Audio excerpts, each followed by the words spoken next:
started. I'm just saying, there's a common sense that must be applied over here. And then just lastly, there are certain things that we know and certain things that we don't know.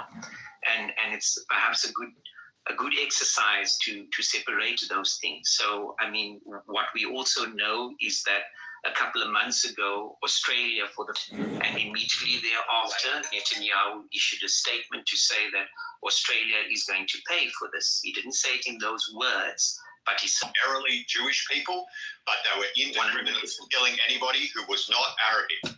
Okay, it was an event that was a white event, that was a Western civilization event, and they were attacking it specifically as a wider scale conflict that is against Western civilization and the people who produce Western civilization. You know, the same way. Hold on. Lies and says that I fucking said it down. I'm giving you an opportunity to even mention for fucking 1 minute. What is it that I ever said in time for you lying piece of shit Puerto Rican?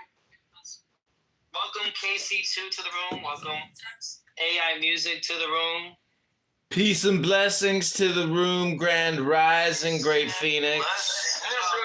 Hello, Stereo. Did you kick Mountain to the goo? Mountain has not been kicked anywhere, ladies and gentlemen. He might have been abducted again. I don't know, but we are moving forward. KC2, how you doing? AI. Yo, listen, AI. How do you AI? I use Suno, the music app. Would you like to hear a sample of my music, sir?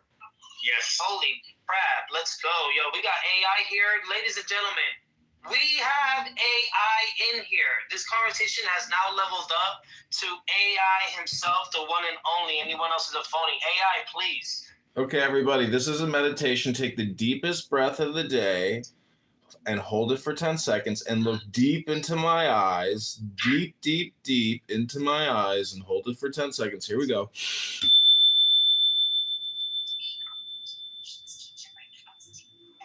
Take the deepest breath of the day. Hold for 10 seconds. This is your daily MK Ultra reprogramming by Talking Apes. Here you go. Hope you like the meditation. Let it go, let it go, let it go. Ladies and gentlemen, we have AI giving us a meditation using AI. What are the chances that we will be blessed to Take the deepest breath of the day. Hold for 10 seconds. Hold for 10, 9, 11, 10, 9, 9. Hold for 10 seconds. Take the deepest breath of the day. Hold for 10 seconds. Hold for 10, 9, 11, 10, 9,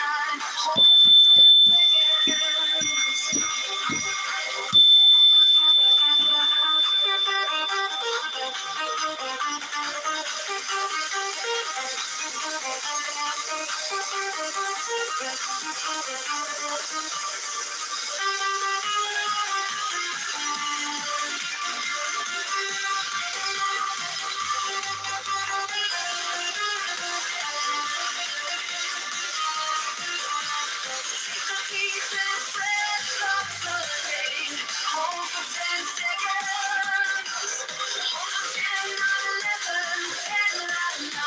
Hold for 10 seconds.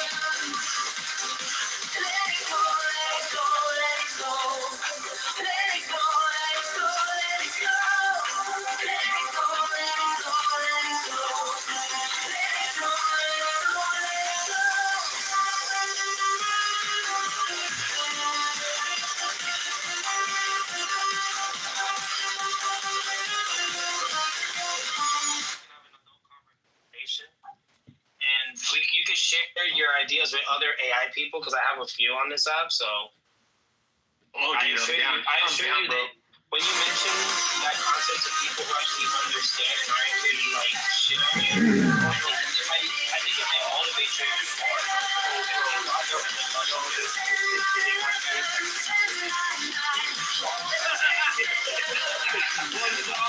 I'm glad this room helped you a bit. Oh, bro, this was the best. Fucking love that shit. Yeah, I love that.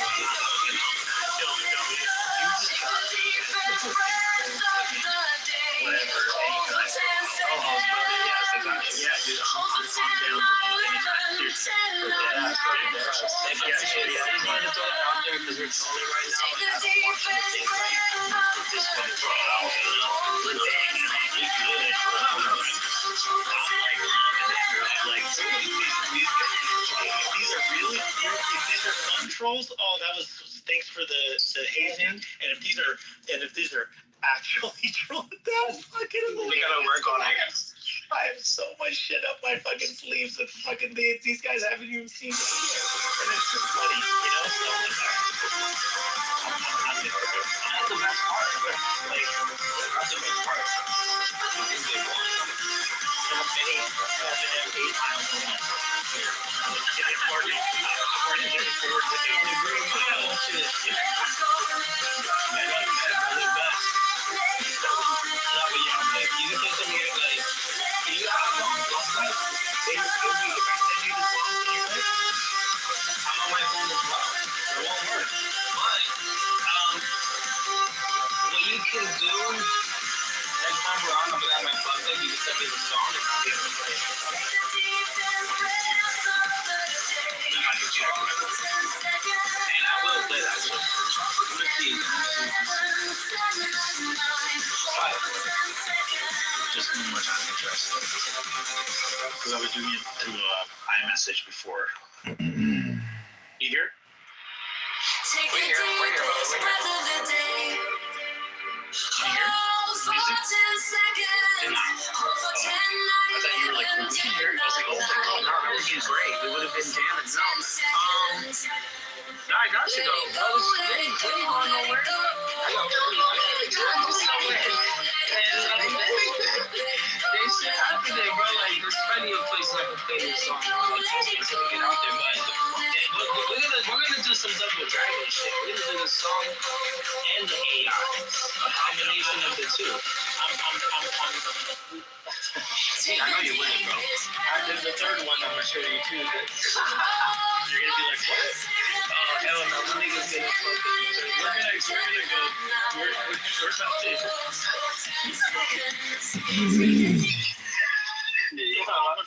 You're about to say it. Oh my god. Hell yeah. I'm excited about that. Yeah, I think we entered into the same, you know, there's a zone of field that you can enter into. When you enter into that, you're like, okay, got it. Say less. That's what I'm gonna say. Bro, you know you love to I'll be right back. Welcome everybody back to your Talking Apes League. This is your seasoned ape AI. We're here to answer the question once and for all. How do you, AI?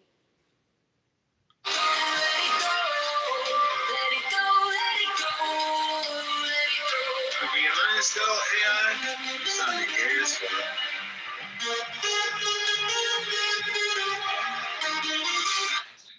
I'm sorry, but this AI does not register gay as being negative as in the F word. This AI believes that the gay word, G word, is a happy word.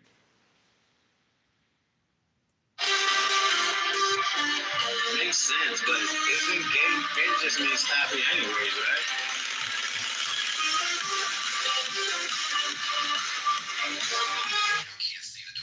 Well, if you're happy and you know it, clap your hands. If you're happy and you know it, clap your hands. If you're happy and you know it, and your clown house will not show it. If you're happy and... Sway is not difficult. It only excludes picking and choosing. Once you stop loving and hating,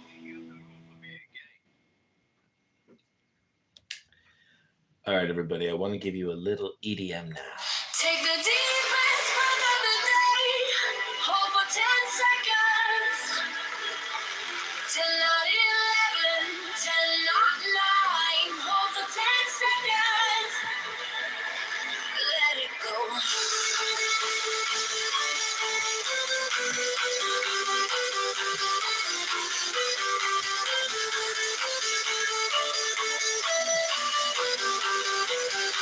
I'm listening to music. What do you think I'm doing?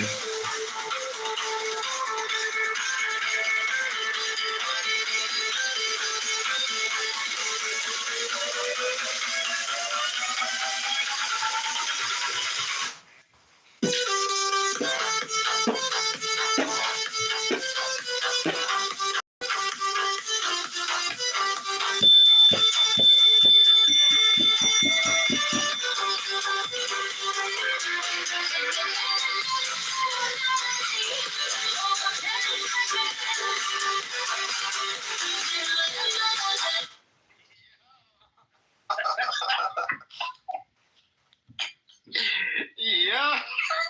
That was fast, dude. See how it happens? Yeah. That means. Yeah, I'm an asshole, bro. Hey, come over here, Sam. Let's go. We got Crashzilla, we got Sam, we got Matt. Let's One, two, or get three it. police officers at various locations. And that being the case, there should have been ample police there. So once again, that raises questions as to, well, what was the delay? Particularly when there's several caught on camera. Now, if it turns out, Diligent, that we see on camera, we actually see footage of a police officer standing there, failing to actually pull their trigger for a period of time, whilst the gunman, continues to fire multiple rounds.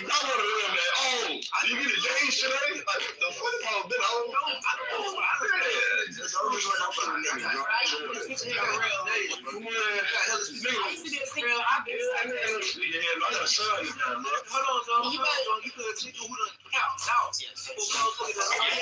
I used to take my two. Listen, Pete. Listen to you, Chase. Outrage to further inhibit your freedoms, or do you actually do something about it if it was allowed to take place? I guess that's the real question here. I know that you can't speak on that. I'm not trying to get you in any trouble. No, that's another thing as well, Diligent. I had to be very cognizant of the fact that presently in Australia, of course, when we're there's also stringent controls over the policing of language about particular issues here online as well, particularly when minority groups and focus on that and everything else that's taken place. Now there's a mass loss of life as well. I guess it's compounding that effect, but yeah, we'll be okay, mate. If anything goes wrong, I know who to blame it on. Diligent denizen. All right, let's go to Ms. She's Australian. I'm sorry, I have to let her cut the line, Mitch. She's Australian. No problem. She's been up here longer than you. Go ahead, Ms. And we always respect women, so of course. Good morning, everybody. First time I spoke in your space, Diligent. So I just want to tap on a few topics. So gun license in Australia. You can have as many guns as you want as long as you pass the safety test and you don't have a criminal record. I also know for a fact that in October, they went around to everybody's house that had a registered gun and checked. I had to replace my safe because apparently it wasn't good enough anymore. So they checked me, they checked my friends, whatever. So they were checking guns. So I don't know about New South Wales. I'm in Melbourne, but yes, they did go around. Secondly, police have always got weapons on them. So if you look carefully, they've got it in the holster and they usually have one around the bottom of their shin. To get to the police actually did drive past in the footage. They could have got out. They could have shot. They have weapons in their boots, which you call a trunk. So yes, they could have intervened straight away. They did not. 10 minutes away, I have people in Bondi. They called and said, they could have straight away went there. They did not. It's pretty obvious something's very stinky with this one. Was that from Southface? What else was I going to say? That was new. That's the. They don't even know, they're saying that it could be Pakistani, could be Muslim, whatever. We don't know. And when it comes to our television, we get told what they want us to know. We don't get told the fucking truth. It's always the way it's been, So that's why when you go on here, you get to see actual footage. I watched that footage for the 10 minutes straight. They had way too many clear cameras. directing. The gunman actually waved one of the cameras down that had the 10 minutes footage of it to say, you know, it's all good. Like, what the fuck? So you knew he was being filmed. And like the Australians said, they weren't balaclavaed up, they weren't hidden. They knew what they were doing. It was precise. It was exact. No one, you know, you look at the people, look at some of the footage. Some of them are laughing like, fuck, there's a gunman in here, ha, ha, ha, and just walking around like nothing. Like, does that not smell fishy to you guys? If there's a shooter, most people would just run. The Aussies are just like, whatever, you know? So that's another thing you got to look at. The fact that people weren't actually shitting themselves, you know? So obviously here, pump actions and everything are banned, but you know what? Australia has some of the highest, most illegal weapons imports there are. You can find a gun anywhere. It's not hard. You know, we've got tobacco wars going on. You don't. Yeah, but these were unlicensed guns. Yes, you can have as many as you want, as long as you're not a criminal and they do a background check on you and you're clear. You can have as many as you want. There's no cap. You can have 50 if you want, as long as you can prove that you shoot for hunting or target practice, or you've got people that have massive land that you can go shoot on, because there's a lot of kangaroos here and they want people to get rid of them. So that it's the truth. You can sign up and say, yeah, we're going to help do the killing of all the kangaroos because there's too many. You know, so a lot of Americans don't understand how Australia works. So, you know, we've got these tobacco wars going on. They bombed and set them all on fire. You don't really hear that. That happens a lot. It's not something rare. It's just the way it is. We have massive gangs, huge gangs. We have bikie gangs. You know how many shootings go unreported? They don't even make the news. You know what I mean? So it happens a lot. We are used to it, but a lot of the Aussies, maybe they live in Cottonwool. I don't fucking know where they live, but I know where I live, and I see it a lot. People get shot. Continue, go. Well, I just wanted to say, you know, do you buy that? Like, do you buy any justification as to why it would take them so long to respond to that scene, or why the officers who were seen patrolling through the area would not respond to that shooting? Like, do you buy any kind of like procedural justification or lack of communication? No, because they've all got the every call that's been made gets put out in every car. Anyone that's local would get the call. Anyone that's on foot would get the call. So they were too slow. It was deliberate. They were too slow. I've seen bikies. Up in the Jumbotron, the map, you guys go check that out. You can see how close the police were to the event. They were right there. There was no excuse. They're all trained. They're highly trained to shoot. They've got teams for gang members. They've got teams for everything. And in those areas, like I said, they got task force deliberately built for bikies and gun violence. It's called Viper Team.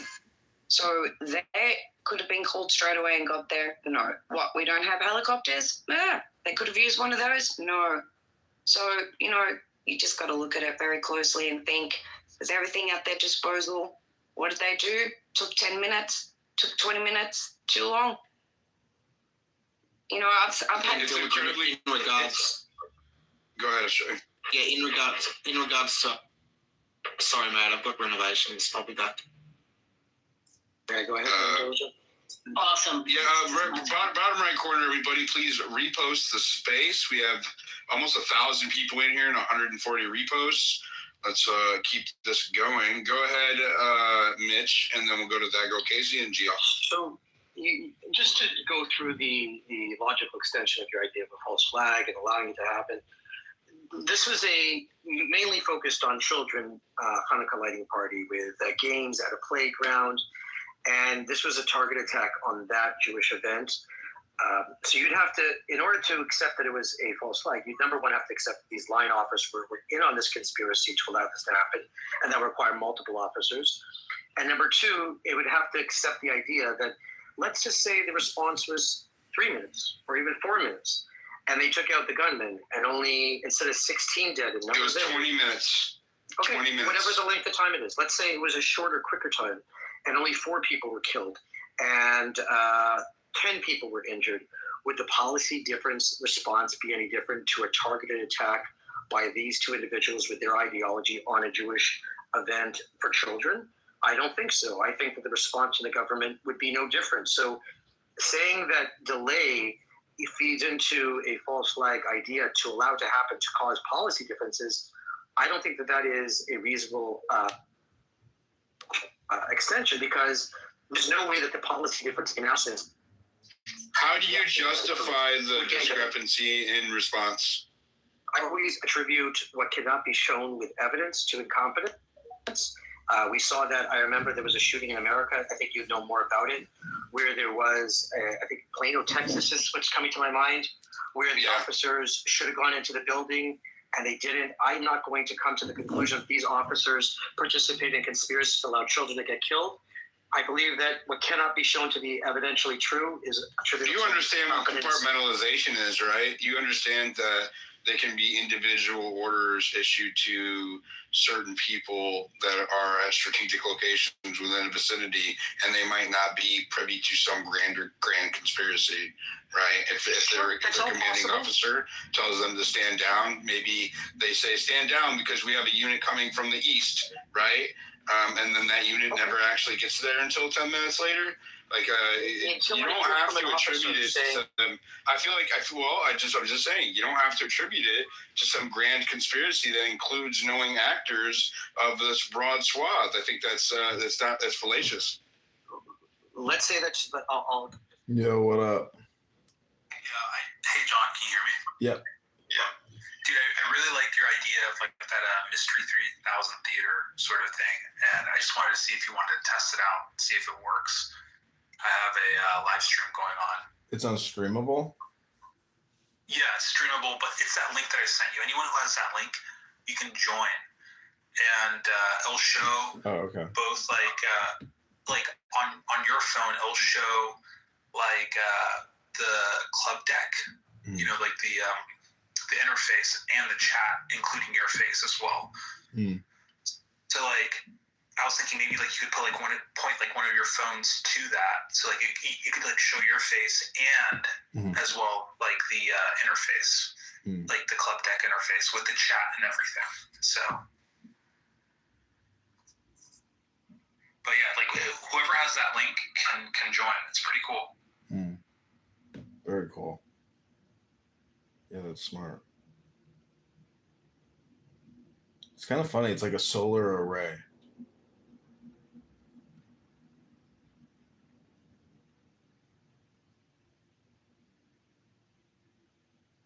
I'll get a notification like once you like join the link. So like I'll be able to like you'll be able to hear like Isa's room right now. It's they're discussing the whole like Australia terror attack.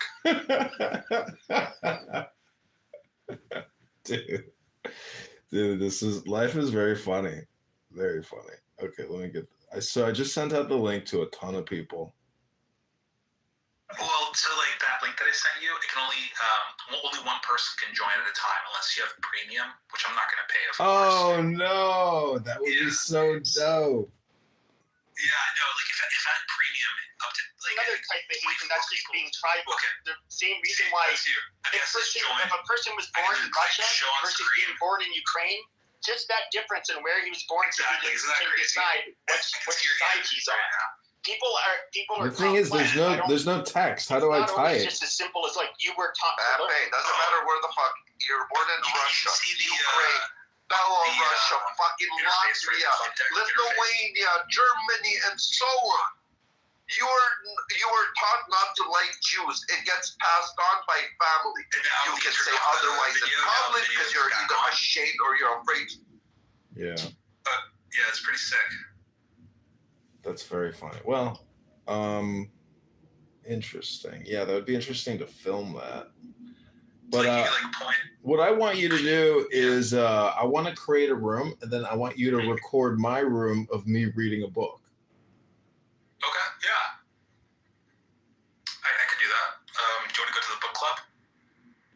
Let's not do it right now. Let's try to do it in the mornings, if possible.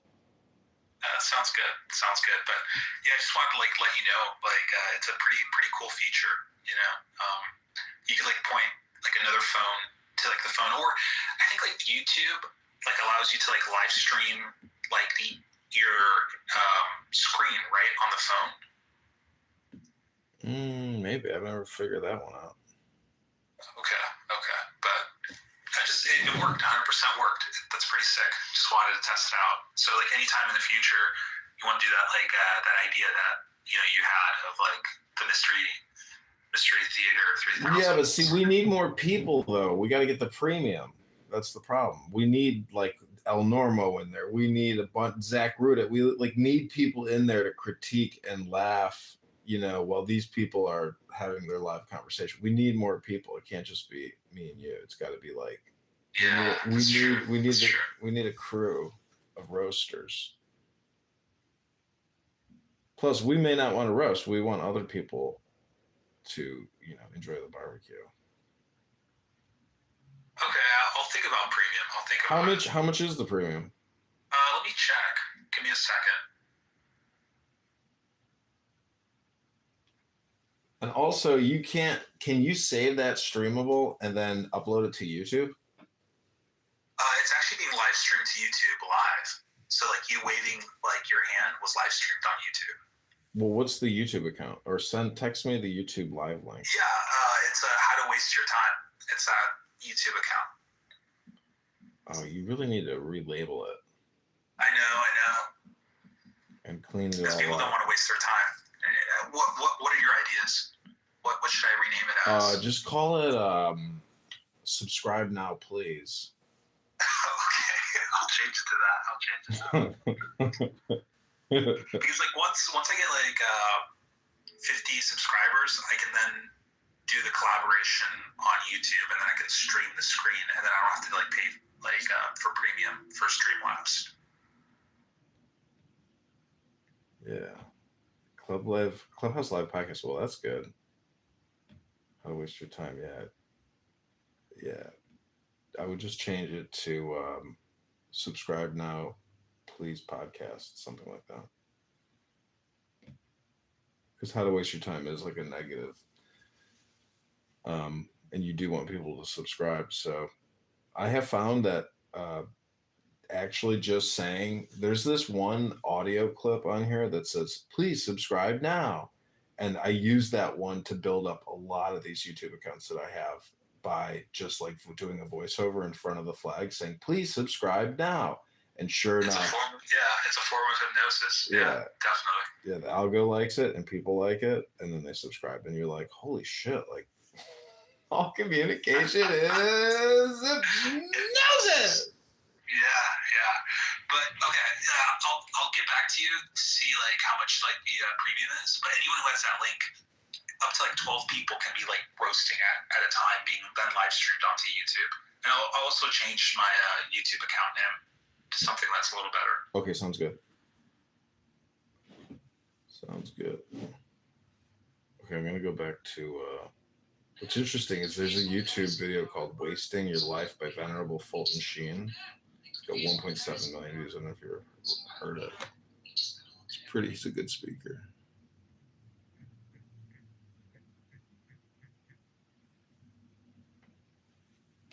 TikTok, I'm trying to do more TikTok, but some of my phones for some reason aren't allowing me.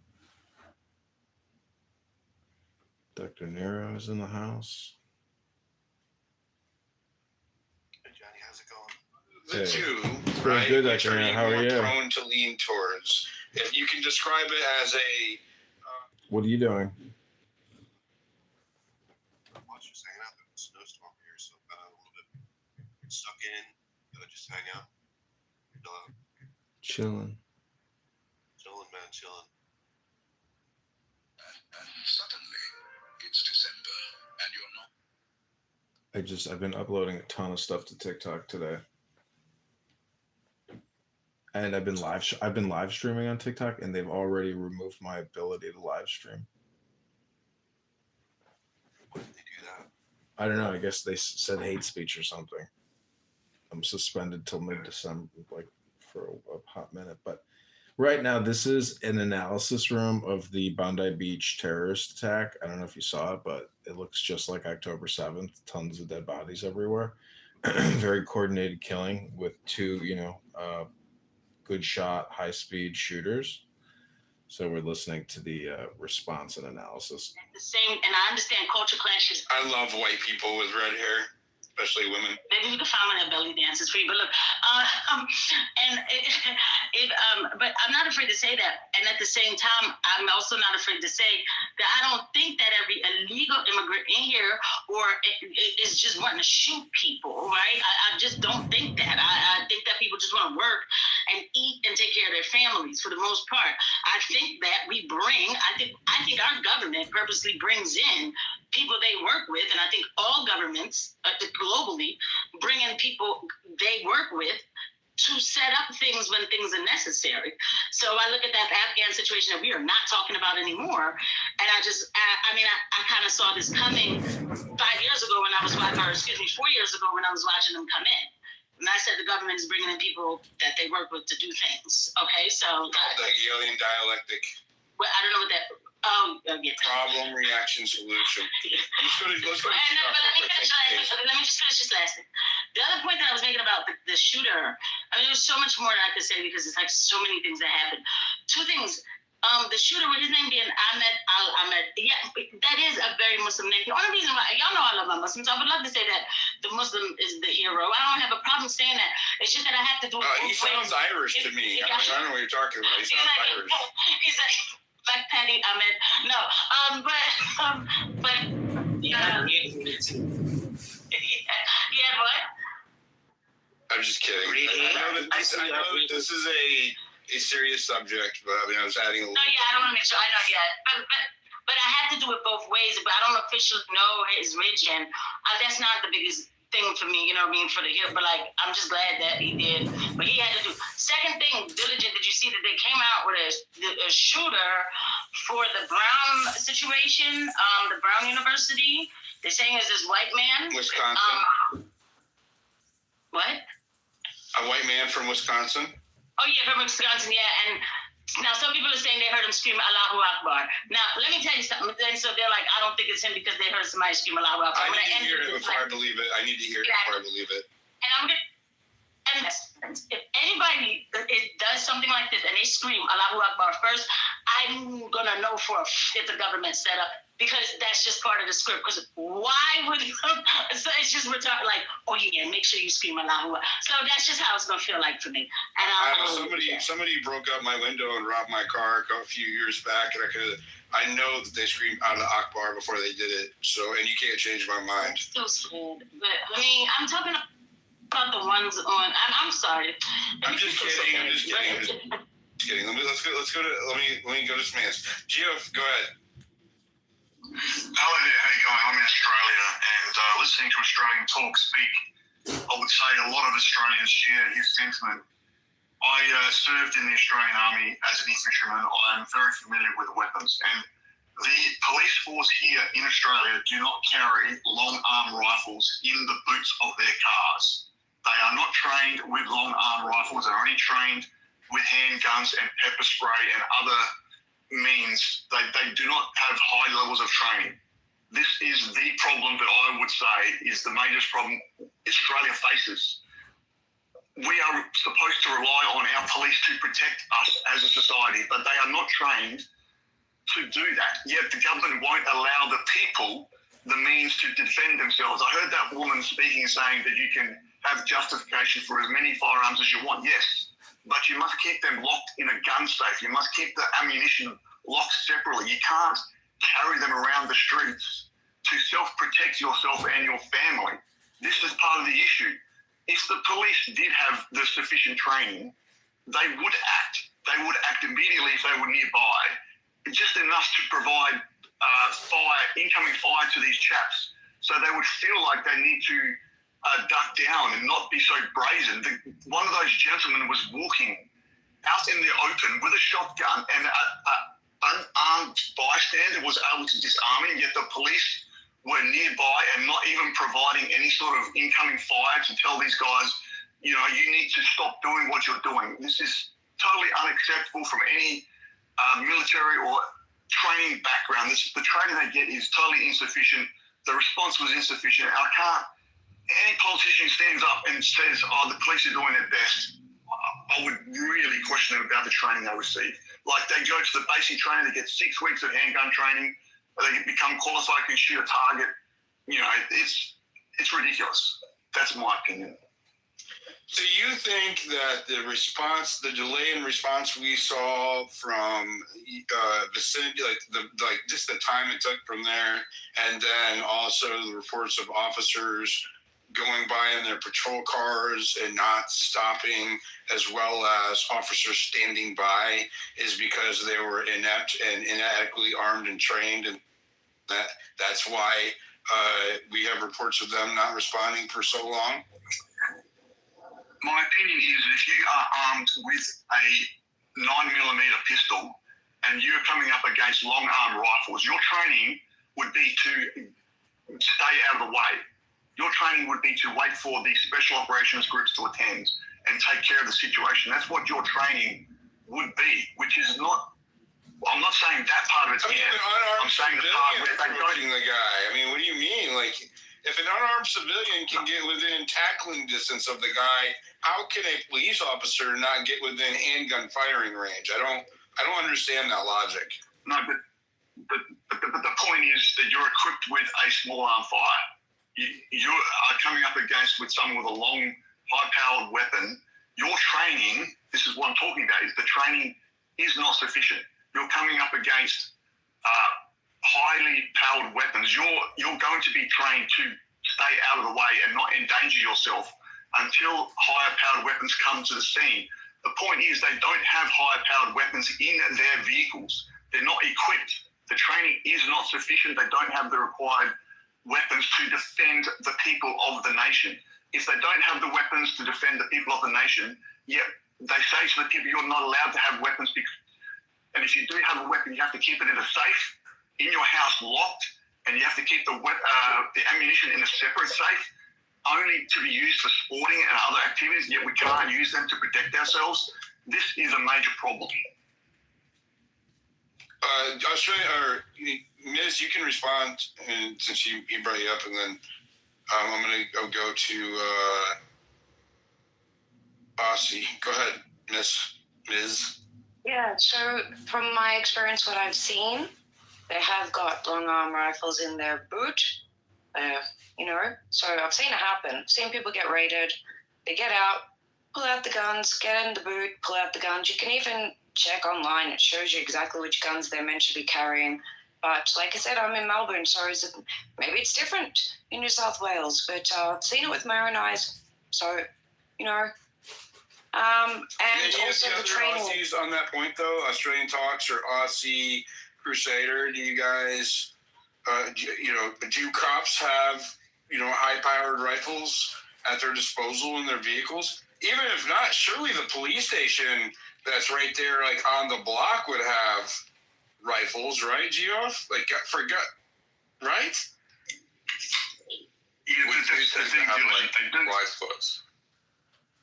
they do have them in their lockers locked away, but what's the point of that? They need to have them in the vehicles, they need to have sufficient training, they need to be able to pull them out at least to suppress the the guys doing the firing. They need to at least be able to suppress them until special operations do arrive. Even if, like that young lady was saying about helicopters and those type of things, we do need to have a response. But they do need to have the training to at least put down 1 round per second or whatever on those gentlemen firing to suppress them. But they were just allowed to walk around in the open and fire. Like, give me a break. That is totally unacceptable from any trained person. That's the Aussies coming up. I love my Aussies. Aussie Crusader, and then Hit Slap. There you go. Hi, Hit Slap. What are your thoughts, man? Obviously a very tragic event. I'm inclined to agree with Jeff, and I just want to point out 2 things that are maybe different from the US. The first thing is, and this is on average, okay, there are exceptions, but I see a lot of cops in the US that kind of, well, from like video footage and certain, my perception is a lot of the cops in the US are kind of willing to lay down their lives to do the right thing. They get into the police force because they want to make a difference, they have good intentions in the beginning.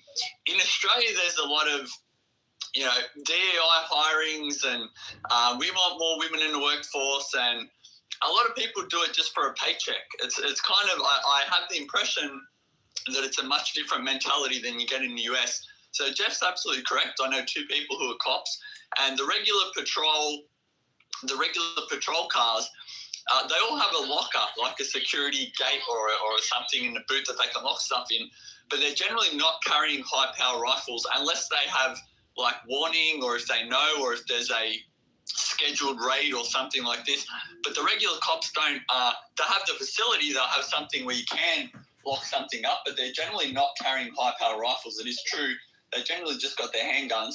The other thing is, most cops, well, again, I won't stereotype, but I know from talking to my 2 friends who are cops, a lot of the cops are just doing to get a paycheck. They don't really want to get shot at. They don't want to risk their ass. They just think, oh, I'll just go out there, I'll get a paycheck and blah, blah, blah. So when the call comes over, you might say, why don't they just go running in there with their handgun? Are you saying that they're pussies? No, I'm saying that the mentality, well, this is just perception. I'm not drawing on any data, but my perception in the US is, like, when there's a school shooting or whatever, it seems like there's a lot of cops who want to go running in there and save the kids, or to save, you know, what's going on. Whereas, because of, I guess, why they got into becoming police officers. Whereas in Australia, there's a lot of, you can even see the recruitment ads. You can make a living being, are you a woman? We need more women. And we don't encounter, Jeff, I think Stream Talk made this point, the police, you know, not many people in Australia are armed, so when a lot of people who get into to become police officers, they don't expect to encounter a gun very often. So they're not trained in the same way that the American police officers seem to be very well trained to deal with someone with a weapon. Whereas a lot of Australians, you even saw ages ago in Melbourne, there was a guy, he drove a car with like some incendiary devices into the middle of the CBD, and I think he had like a sword or something. And there were 5 cops surrounding him. They all had guns. They didn't know what to do. Do we shoot him? Do we not shoot him? It took ages for them to even get there. So I just want to make one point that the Australian police force, when it comes to dealing with 2 people with high-power rifles, most of them are going to, you know, we don't have very good training for that. This is absolutely true. So I tend to agree with that. And in terms of having a gun, again, I know people had guns. I looked to get one myself. There are a lot of rules and a lot of laws. You do have to keep the ammunition separate. You can only get a bolt-action rifle. The clip can only have like 3 or 5 bullets. It's very low-powered. In order to get any kind of like semi-automatic gun or like what you'd consider an AR-15, you need a hunter's license. You have to go through loads of kind of hoops. It's very hard to get anything other than a bolt-action with like 5 bullets in the clip. So my impression is the reason it took so long is, again, one, Australian cops are not really equipped to deal with kind of mass shootings, and there is a special police force or a couple of special areas where you guys do have like the SWAT team, whatever. When they do raids, they are well trained. They have very, you know, high-powered ammunition. They have shields, they have masks, they have a lot of stuff, right, police? But the average police officer is, in my mind, I mean, if you get a cop on here, they can contradict me. When they get the call out, you know, shots fired, high-powered rifles, blah, blah, blah, a lot of them are going to panic. They're like, oh, I got into this to do paperwork and get a paycheck. I don't want to get my ass shot off. So that's probably, whereas again, when I see in the US, I see some much more courageous people who are trained to deal with firearms. They probably have firearms themselves, and they're probably used to firearms in their regular life, let alone having to do it at work. So the Australian police, when it comes to dealing with, shooting event, the right team, okay, but the regular cop, they're going to be inept. They're not going to know what to do. They're going to panic. They're going to keep their distance until they're going to wait for the right police. The regular officers are not going to do very much. So you attribute... Can I just make one quick point before I leave? I was just going to say that the police are carrying these firearms for self-protection. That's the main reason for them carrying firearms, in case they get attacked by someone wielding a knife, because they don't expect to get attacked by someone carrying a firearm because of the strict controls. So they are wearing vests, they carry the firearms only for self-protection purposes, and that's the main reason they get trained to use them. That's a good point. That's a good point. Okay. Can I just respond to that? Hold on. I'm giving the Australians press. I'm giving them priority here. Sorry about that, bro. And then Aussie, and then we'll go to Mick, of course. Yeah, like just want to say hit the nail on the head there, right? Like there's this overall ineptitude. I'd like to go further and say there's also a depth of nationalism, a kind of sense of duty in Australia. So you look at like the average American cop or the average American, there's like this immense sense of national pride. And if you look at something like Australia, right, we destroy like nationalism. And I'll give you an example. So our intelligence apparatus, which is called ASIO, which is basically the same equivalent of the FBI/CIA, they have openly said that their 50% of their budget and time is dedicated to right-wing extremism. It's dedicated to nationalists. And the other 50% is dedicated to Islam. And I don't know if Australian Talks told you, but they just came out and said there's a 50% risk of Islamic terror. So if our intelligence agencies are deeming like nationalism, duty, and all these types of things as an enemy, right, it doesn't shock me that the cops then, like, the apparatuses of the state don't have that sense of nationalism and duty, and they're just basically agents. And that's why you see that kind of cowardice. But yeah, so Australia as a whole is a kind of a good canary in the coal mine to see what happens when you destroy these nationalistic tendencies. And we have the direct state effort to do that. It's just crazy to me with all of the like anti-Muslim rhetoric that's been dialed up to 11, the last few weeks especially. It just happens to be that there's this Muslim attack that they stand down at. Like, you can't help but like not see it, like that there's something weird about that. Let me go. Go ahead. I'm a conspiracy guy, right? Like, I'm all for you. I'm not a conspiracy guy, so throw that out there. No. But what I mean is, I'm all for looking into things, right? But when you look at the Muslim community, right? Like, they're the last group of people that you really need a conspiracy to justify them doing something. Like, out of all the religions, Islam's like the one that's like most likely to actually do something. So like it's the real issue is there's a fifth column. And look, let's say theoretically that they were allowed to do it or they were coaxed or whatever. That doesn't change the fact that there's ample soldiers within our nations that are able to be coerced into doing these things. So it's like 9/11, right? Everyone talks, no, it's like ISIS. Everyone says, ISIS is probably American or Jewish or whatever. But the fact of the matter is, Muslims from around the world were willing to go and join it. A shit ton of Australians flew to the Middle East to go fight for ISIS. So the point will always be we have a literal fifth column within our nations that has openly declared war on us. They openly say that they're in constant jihad. They openly say that they will not stop until the world is Islamic. But yet we sit back and allow a literal Trojan horse to destroy our nations from within. It's horrific. Look at Wisconsin over in America. How is that American? Right? Like, they're literally Islamifying a fucking city there. I mean, I'm just gonna set the record straight a little bit on that. There is no adoption of Sharia law in the United States. It is unconstitutional for the U.S. government to adopt a religious doctrine. It's actually established in what's called the Establishment Clause of our Constitution. So that fear-mongering shit that I see from both sides, where I hear that the Jews are going to enforce the 7 laws here, or that the Muslims are going to enforce the Sharia laws here. It's not going to survive. It doesn't pass the sniff test for me. It sounds like fear-mongering because I know how the Constitution works and how the judicial system works. And it is, as much as they want to say that it's happening, you cannot give me one example of Sharia law being enforced in the United States. Yeah, look, it's not enforced on a government level. Hold on, bro. Okay, I'll let you go on for a long diatribe. We're going to let Mick go, and then we're going to go to Maze. Go ahead, Mick. Thanks for having me back. I missed a lot of your space because I had to do a few things. There's a report, I don't know if you touched on it, that the Prime Minister, Anthony Albanese of Australia, has announced that he's not ruling out further gun reform laws for Australia based off these events, which is literally what I was saying earlier in the space, earlier this morning, well, afternoon at your times, which is probably the bigger concern because there's already extensive laws in place and restrictions to gun ownership in Australia. The other aspect of is that Jeff is correct, and I support his sentiment regarding police in Australia. Police in Australia are not as patriotic as what Americans are in that part. Yes, they will, serve. They're doing their job. It's there for a paycheck. But the bravery levels of, say, Americans, in the police force compared to Australians, I would say is very far between. Where, and Jeff is also correct that in such events or such a shooting, natural instinct of police is to take cover when being shot at. So, yes, I'm seeing a lot of photos of police officers, taking cover as shots are going off.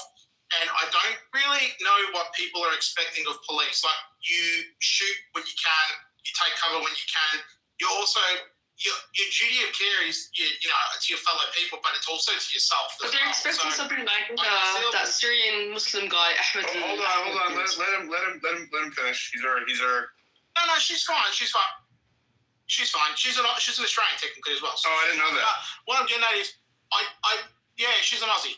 She's based on the other side of the country though. But in saying that, what I'm getting at is you can't really expect these police, unless they're SOG, right, Special Operations Group, to really be taking these guys head on when you're using a smaller caliber gun, like a handgun, against these guys that have got long arms. It's not logical and it's not feasible. So they eventually did. No one knows who took them out from the police, whether it was a long arm rifle by the police or a handgun, but they did eventually take them out. But again, it takes time. There's also a report that there were police actually providing security at the event. That's in the Herald Sun, released this morning, that they were there providing security to the event as this unfolded. So there was already police on the ground, and this still got to this point. So that's another concerning factor as well, that it went for 45 minutes to 60 minutes before the issue was resolved, the shooting was resolved. So just another aspect. I don't know if you guys touched on that. No, we haven't, and that's another question. It's it's interesting to hear most of the Australians I've heard so far, other than Ms., attribute this to a failure as opposed to, like a stand down order. So, which is fine because that's a conspiratorial kind of leaning with the false flag. But it is weird though, the instant cry for increased limitations on your liberties, and the promise of more legislation does actually add a little bit of validity to the suspicion. Go ahead, Syrian girl. I'm sorry, Maze. She's Australian, and then I'll go to you. Can you see my hand, Dilly, or no? Yeah, but one of the Australians first, bro. I mean, I don't see hand. The Jews and the Australian. Sorry. I love Syrian girl. Hey, girl. Hi. Sorry, I'm taking Which over. one of them is a Jew? Did you say the Jews? What's wrong? Mitch. None of these people are Jewish. Mitch came up Maybe here with he's fucking Iranian or something. What are you talking about? Yeah, I know. I'm good with Mitch. Wow, you see, you're obsessed, dude. You're obsessed. Go ahead. No, bro. I've been here for 50 minutes, an hour. I didn't know Maze is Jewish. What? That's crazy. It's crazy. Bro, do not spread lies about Maze, okay? I'm not Jewish. Okay. You know who else they spread lies about? They spread lies about the guy who disarmed the shooter. His name was Ahmed al-Ahmad. Turns out he's a Syrian Muslim. I'm originally born in Syria, so I will take it. I'm very happy that he turned out to be a Syrian. And the shooters themselves, okay, so first of all, let me get back to the lies. Netanyahu claimed he was Jewish. And then there's all of these Zionist Twitter accounts now trying to claim that he's a Lebanese Maronite. The guy took 2 bullets to stop the shootings on an Australian beach, and over in another country far away, Israel is lying about him. And that's unacceptable. It's absolutely unacceptable that they would interfere in Australian affairs like that and tarnish the reputation of a man who took 2 bullets for Australia. That's first of all. And I'm going to put some evidence in the nest as well. Don't put it in the nest. Put it in the purple pill. Okay, sorry, no worries. Purple pill is the comment section here, yeah?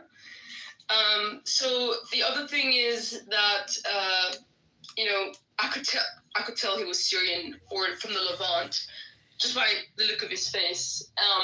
I could also kind of tell that the shooters were Central Asian. I couldn't tell if it was Pakistan or Bangladesh, but then, the names that come out were Pakistan. The shooters were a father and son duo, actually, which is kind of sad because, your father would usually not push you to do something like that.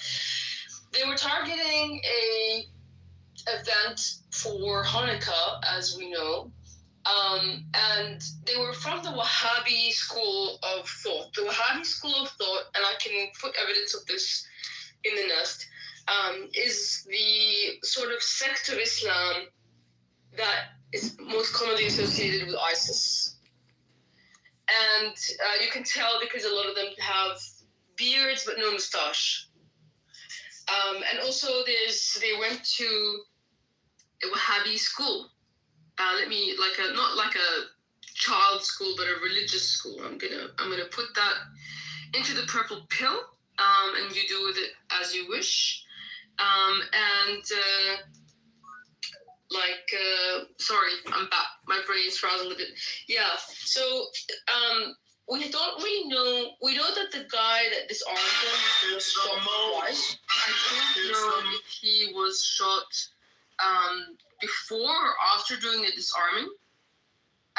But I wanted to comment also about the police thing that you guys were talking about. I saw that there was at least 10 footage straight of the shootings, and I didn't realize it was going on for 40 minutes. But I will say that the police here have a lot of procedures that they have to go through before they act.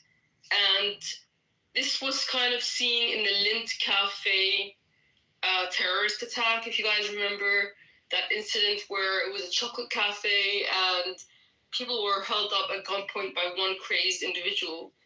And then also the police had, they could have acted sooner, but there was some argument about whose jurisdiction it was to act. That it may be a procedural thing. I guess people would expect something like, the hero, the Syrian Ahmed al-Ahmed, jumping in. But I think they would, the police officers themselves would definitely do that. But in that situation, they may have been constrained by orders, and eventually they did do that. But it is,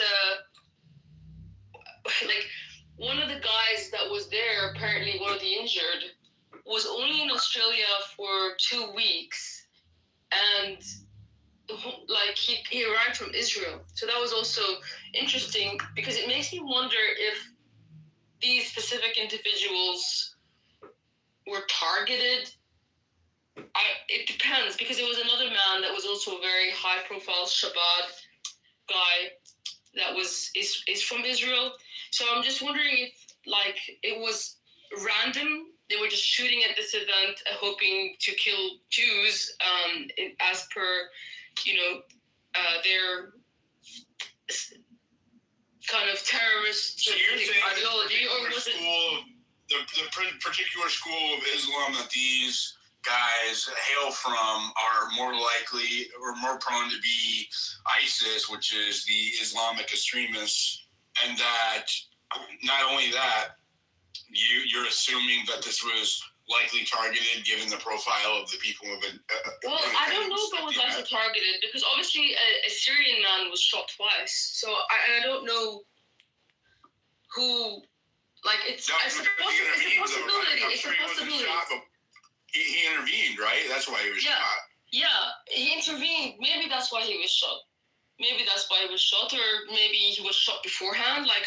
We don't really know. There was a lot of people running for their lives. It was an open, the festival was open, so it could have been anyone who was shot.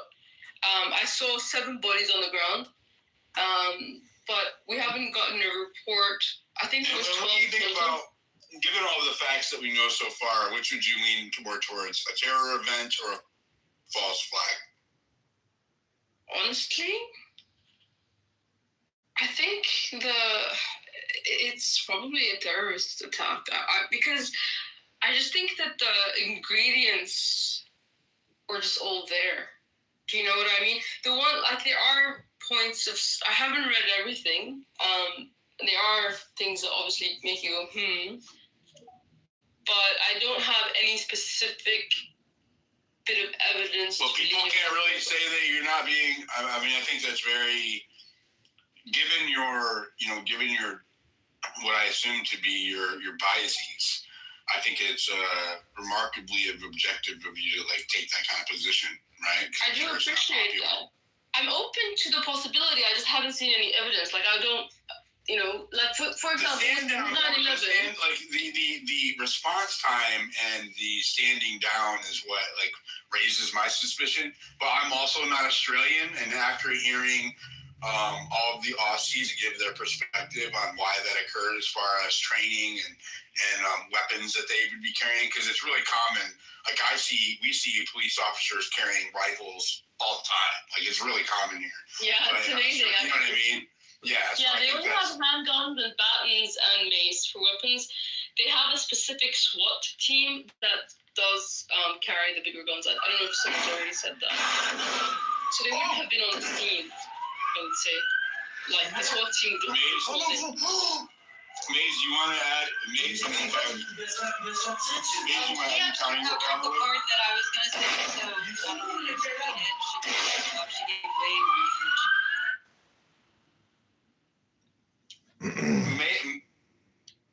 Maze, is this an ISIS attack? You, Omar, man, don't put shit in my jumbotron. You're going down. You heard me say that to her.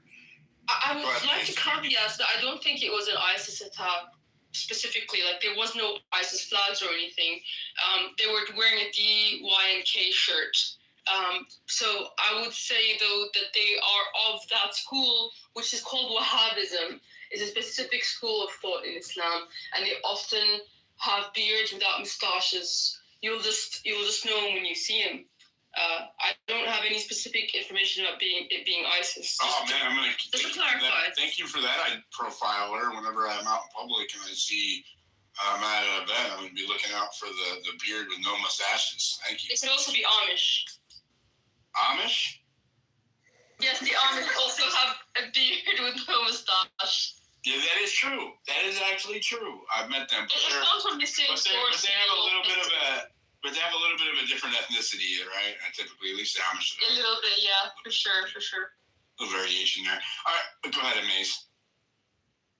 No, I was just gonna say. I mean, I don't know. I actually, what she just added about the Wahhabis and all that, I didn't even know any of that. That's so. But I don't. Yeah. So one last thing, Maze. I'm so sorry. Okay, so sorry, guys.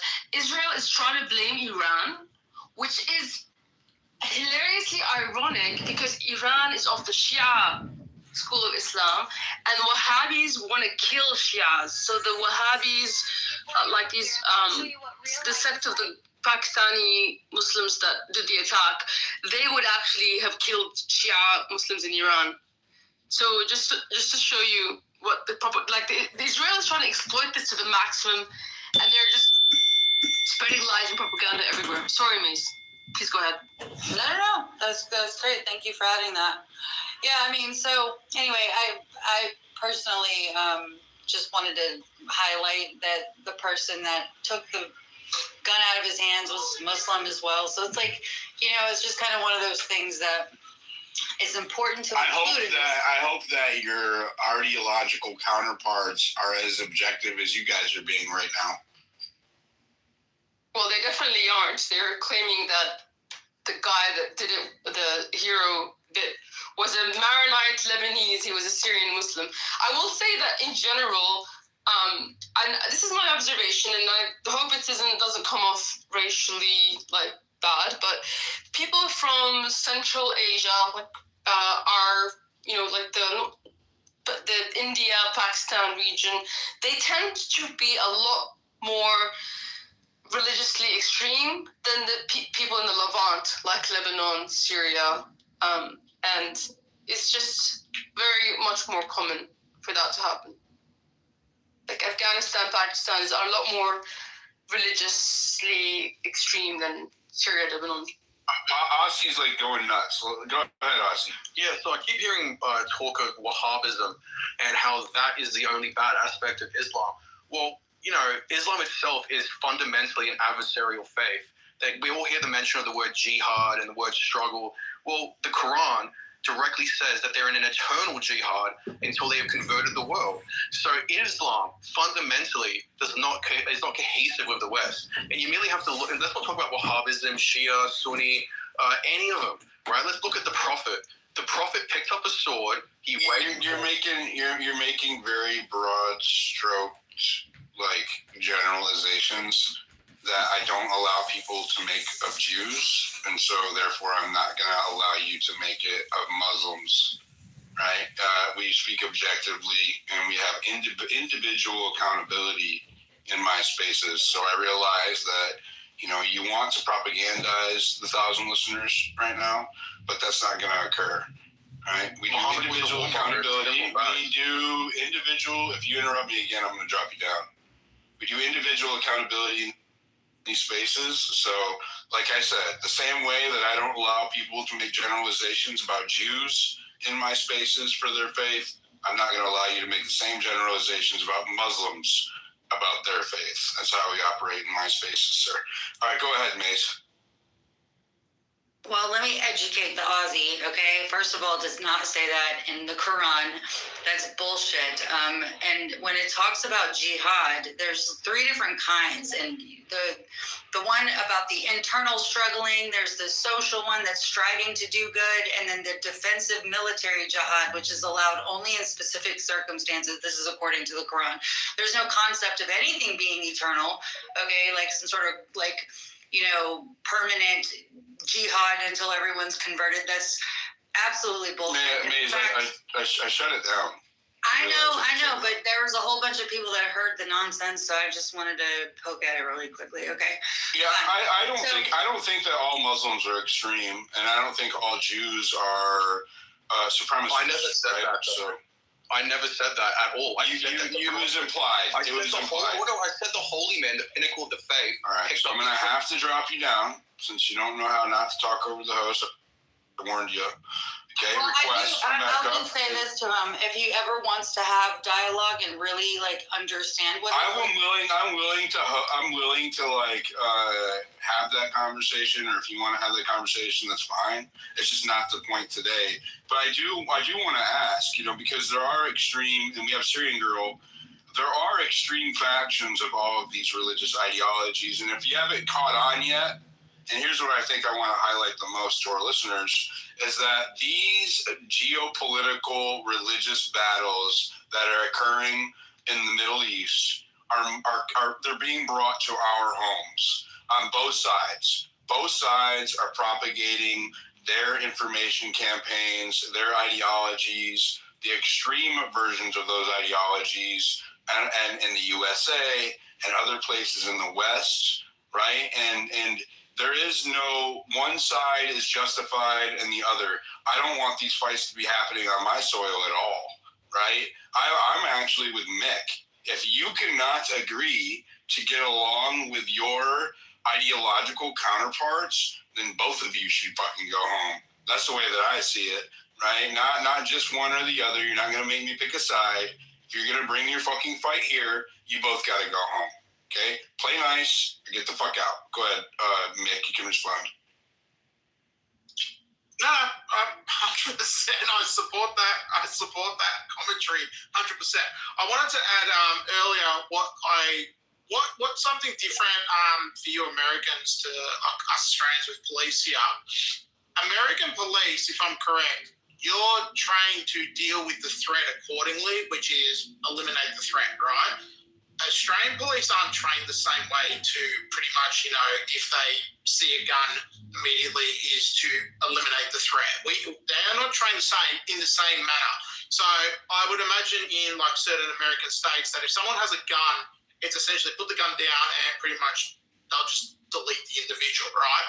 Whilst here in Australia, it may be similar training, but I don't believe it's as intensive or similar in that part. Like, they're all like, you could almost go down the road of like Bondi Junction, if you guys recall what occurred there a year or so ago there was a pause between the police officer shooting the individual before he was taken out. It's not the same approach. We don't run the same sort of procedures, I suppose you could say, as what Americans do when we have like a threat like that. Because again, like I say, they'll wait for special ops to come in instead of trying to deal with the threat themselves.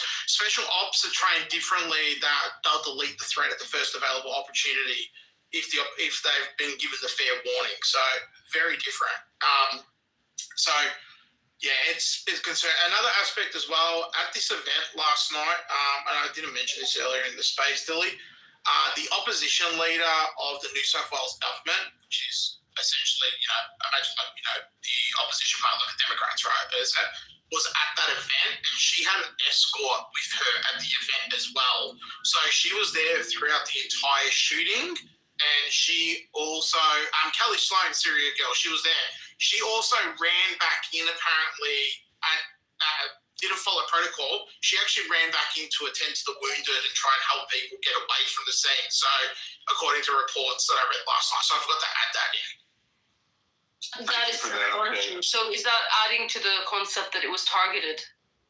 Perhaps. Well, I don't know. Kelly said, because I think Shari tried to interview her last night because Shari was pointing the blame and she didn't want to jump on the blame game. She goes, now's not the time. The time right now is like there's families that are grieving, families that don't have loved ones. But there was also, it was in the Herald Sun, I'm pretty sure, The Age in their reporting last night that when the shooting was there, she was there as the shooting was going off. She helped get an elderly couple and their family away from the scene, but then she ran back in as police were dealing with the matter to go attend to victims that were on the ground that were bleeding. So, yeah, that's the opposition leader of New South Wales. It's unfortunate that she had to do that with kids being shot, man. Like, you know what I mean? Like, when people... Was there really kids shot? There was a 10-year-old. One little girl, 10-year-old dead. That died, yep. Yeah, and anytime somebody uses that kind of strategy for a political purpose, I don't care how much you virtue signal. It's just atrocious, right? It's despicable behavior. Coyote, I have to let him go unfettered. Coyote, the floor is yours. Appreciate it, man. I'm glad Nick's up here because I had some questions on it. I dove into Hanson. She did the wore the burqa thing into the is it Parliament or whatever? Yeah, the first time 2000. Correct. Yeah, so she did it again recently, and I dove into it again, and I remember going in. It's like y'all have what like kind of a similar to what we call APAC or whatever, but it's like they do trip, and it's pretty heavily influenced. What was that shit called? It was like the Ramban ECA. Is that it said something like that? Anyway, they take them on trips and probably give them money and stuff, but and it's very polarized because y'all have had these issues before, with this whole thing. I see it like this, Diligent. I think it's just look at the guy when he came out. It's like an attack on the First Amendment. Like this happened. I don't know exactly what happened. But what we're hearing, I mean, that's what we got to go off of. But his I didn't like his verbiage when he came and gave that press release right there. And then why is he mentioning Benjamin Netanyahu? Like we don't do that whenever we have something happen with Jewish people or anything. We don't mention the Middle East, and they have a very unique connect. Like they got a close relationship. He's allowed over there. There's no war criminal stuff or whatever. It's willy-nilly. He's got a very strong hold over there in Australia, and that's the only thing about it because I see it as a multiculturalism thing. It's just a big push, and y'all got to deal. It's kind of like what we got, and Ireland's got, and everybody else. But I think it's they're going after your speech, man. I really, really do. It's not so much the guns, but yeah, it's if you look into like the lobby, like these people, bro, they're cut just like we're cut, man. Y'all sitting in everything, man, and it's sad because it's like I can't believe that lady she wore that burqa twice. I mean, that's got to polarize the whole, and that wasn't that long ago. That probably brought tensions up between the Muslim people and the Jewish community, because it's like a holy war thing. But I'm tired of it too, Dilly. It's like last night we had fun, dude. That was a good space. Everybody was just chilling and talking, and there was none of this wars and this rhetoric. These people have been coming up here and trying to subvert everybody and shit. It's like I haven't seen that really this space, man. It's been pretty cool. There's been a few people who have strong opinions about the Muslim population in Australia. And let me just say this though, some of that is merited. We've had a mass migration of people into our countries, and it's not just the Muslims who have been taking heat, but also Latin Americans, at least here in the United States, right? It's not, we've never singled out any one group in that regard. So a lot of, that's just like a national, I feel like, and maybe I'm wrong, but I feel like it's more of a nationalist point of view where, they take issue with these groups of migrants who are being allowed into our country, and they're not wanted, right? And so I can at least see his point of view in that regard, and maybe he has an underlying ideological difference there that spurs him on, but I can't speak for him, and because he couldn't operate with decorum, he's no longer up here. Mitch, if you are down there listening, I didn't drop you down. I thought you dropped, but I would rather have a balanced panel. So if you want to come up here and offer your perspective, you can. Go ahead. Did you have anything else to add, Cody, and then Jenny real quick? Yeah, I was gonna say, it's like, for them, I understand it. I mean, dude, it didn't 40 years old or whatever till I started seeing a lot of these things. I was with the big, war on terrorism, and I understand that aspect. But the financial aspect, I see these, some of the other things, and as you know, the ideological thing, I do not subscribe to. Point blank, I think that's what drives the multiculturalism. It's just another ploy of, you can't blame me. That's the whole thing. It's never ending if we try to find one person or whatever. The way that it goes is they push the multiculturalism. It becomes like Great Britain, where you can't say anything about Islam, you can't say anything about Jews, and then you can't say anything patriotic once they start, messing with the free speech. And I think that's kind of what's going on, Mick. I mean, I don't know if you feel this. I know some of your views on things. My views, believe me, you don't want my views on a lot of these things right now. It's just some things are best left unsaid until things cool down. I think that would be the more appropriate answer.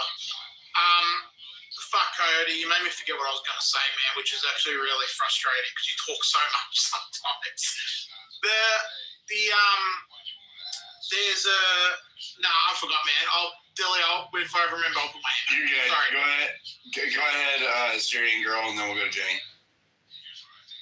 Yeah, thanks. I guess for me, I'm kind of in a unique position because I am from Syria, and as you know, we had a major terrorism problem where a lot of foreigners with terrorist ideology flooded into our borders and started joining Al-Qaeda and ISIS, and a lot of them were, from Uyghur China, Pakistan, Afghanistan, Uzbekistan. Some of them also were from Europe.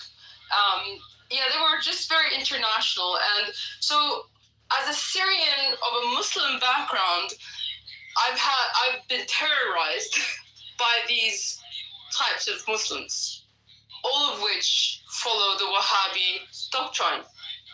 And not all Wahhabis are terrorists. I'm not saying that, and there's a lot of them in the Gulf Arab world, but all of the ISIS and Al-Qaeda guys are Wahhabis. And it's just really annoying. I don't know how else to describe it. It's annoying and frustrating that these guys are actually really destroying the image of everybody else who happens to be Muslim. And the Syrian Muslim Ahmed. The same thing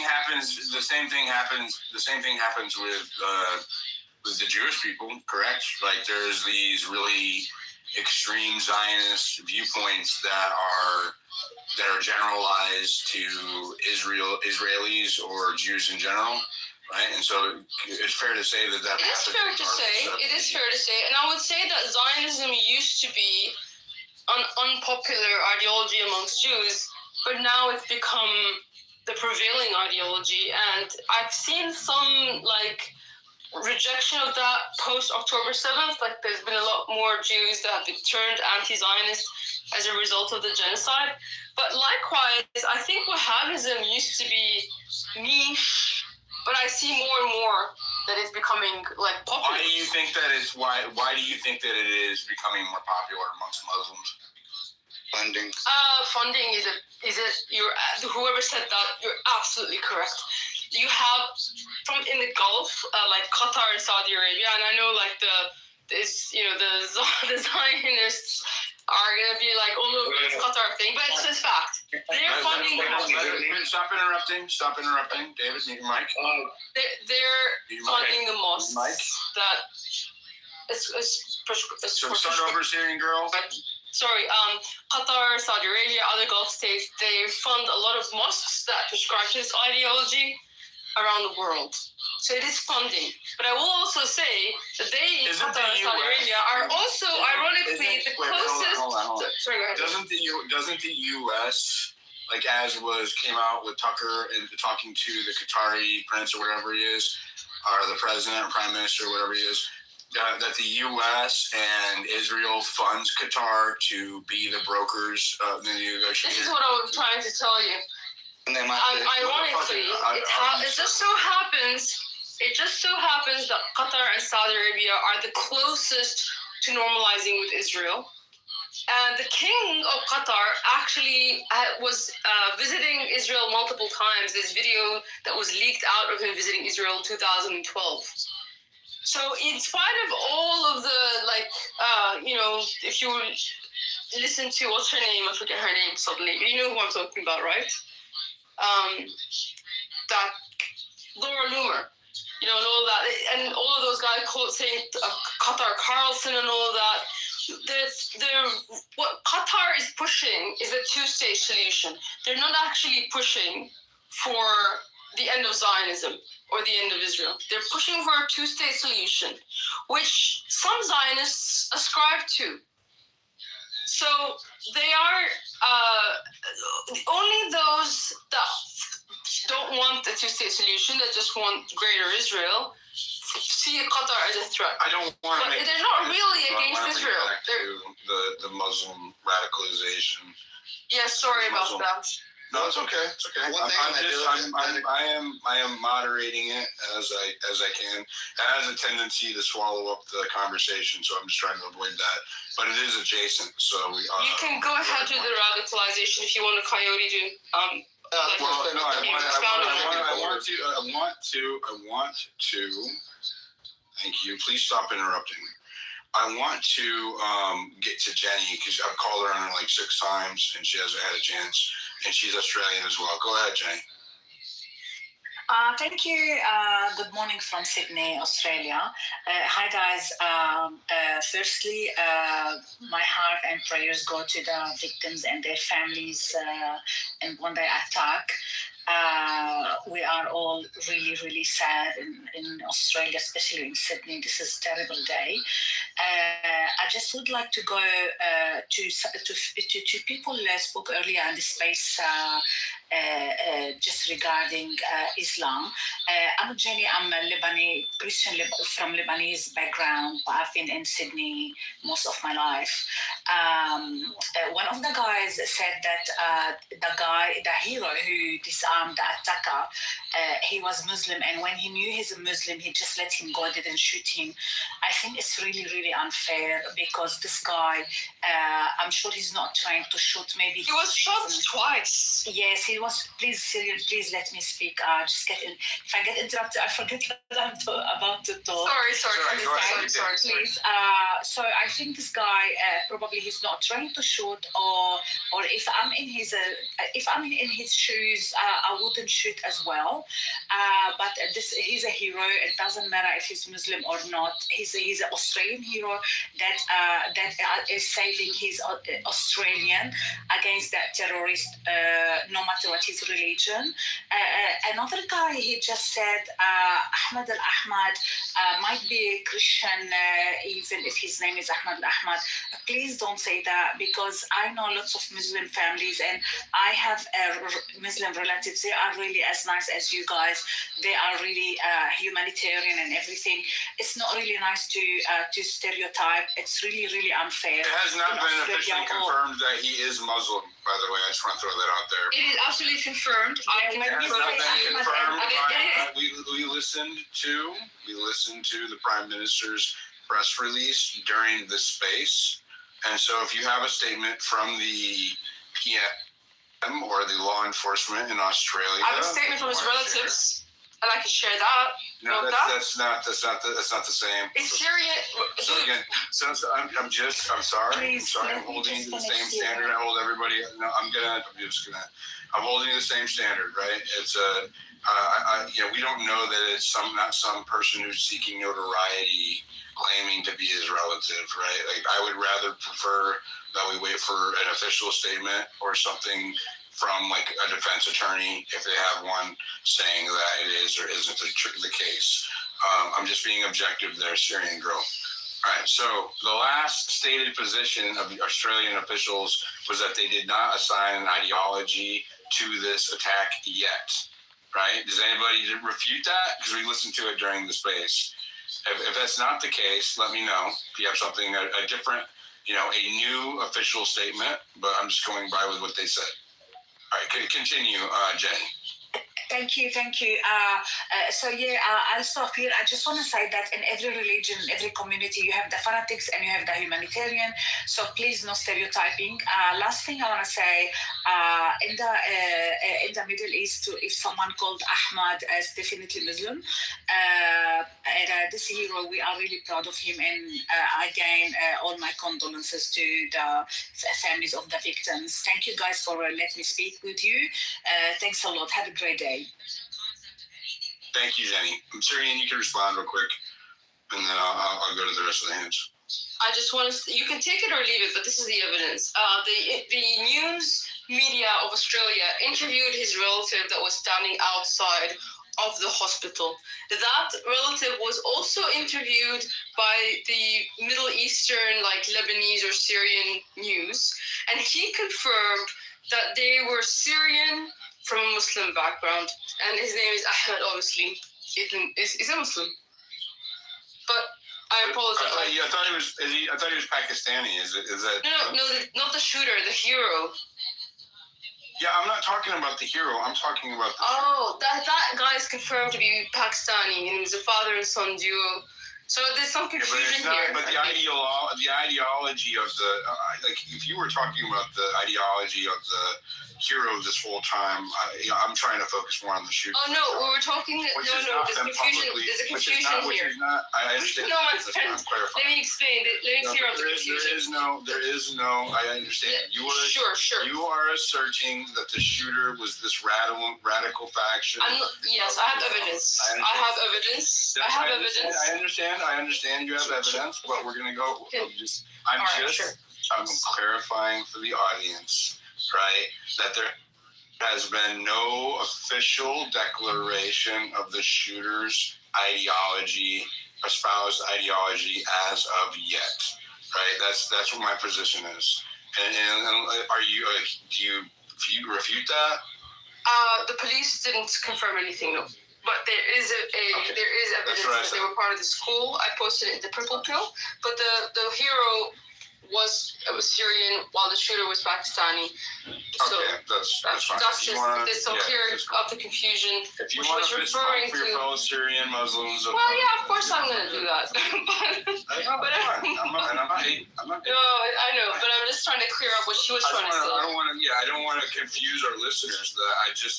As it stands right now, the ideology of this shooter has not yet been publicly disclosed. It has not. You're so if anybody is out there telling you otherwise, it's not true yet. Go ahead, Mick. Thanks, man. I'll be quick because there's other people that have been waiting as well, like Miss Moody, etc.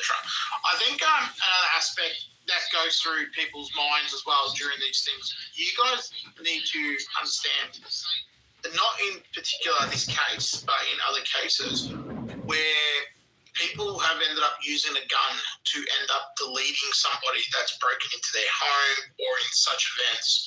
They've actually, I don't think it would have been the case in this situation where the gentleman disarmed one of the terrorists, obviously, but people have ended up using a firearm to defend themselves accordingly within their own property or against somebody else, and then they've been charged and they've been jailed.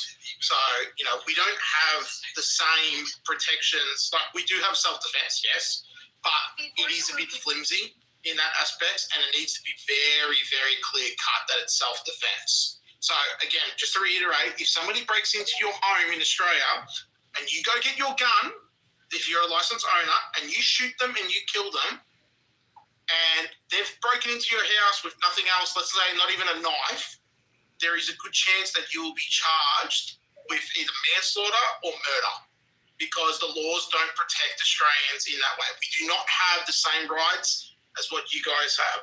It is absolutely fucking cooked, right? And it is wrong. So it is the same scenario. It came out later at Bondi Junction that there were individuals that had illegal handguns on site but didn't end up using it under the pretense of, one, they would have been charged for having an illegal firearm, and two, it is obviously the risk factor as well that you can be charged as well, because if it's not deemed self-defense. So again, you need to keep that in mind as well. That is so fucked, man. That is so fucked. Yeah, so it needs to be equal force. So if someone breaks into your house, you are your own first responder here in the U.S. Let me just say that. That's why I like our country. Well, I've seen the Florida press conferences where the police have said, we're more than happy for you to delete the individual if they break into your home. You're doing them a favor. So I get it. So if someone breaks into your home with a gun and then you manage to get your gun, most people keep their guns in their garages. Now, this is not legal. That you'll be fine. But if they come to your house, you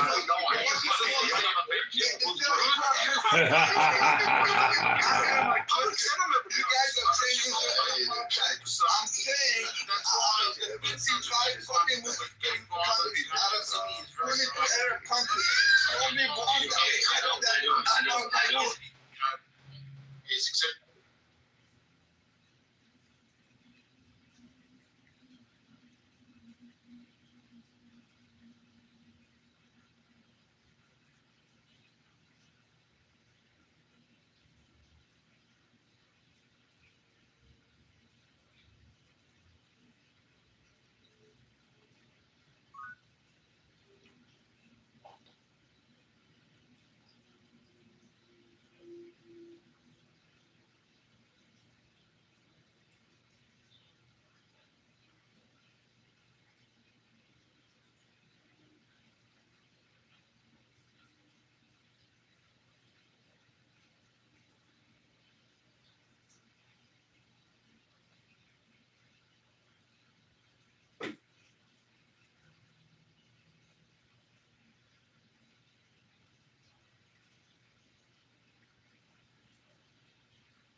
ideology? No, bro. Like, I didn't see a hijab in Australia until after 9/11, bro. That's what I'm saying. I'm backing up what Mimi's trying to say, but she's got more of a... She was displaced from a war. So she loves Australia probably in her own way, but not the way I do. I was born here, so I love it. And I am Aussie. Like, and I had a $60,000 lease car at the front of my house, and I had Aboriginals try to steal my car.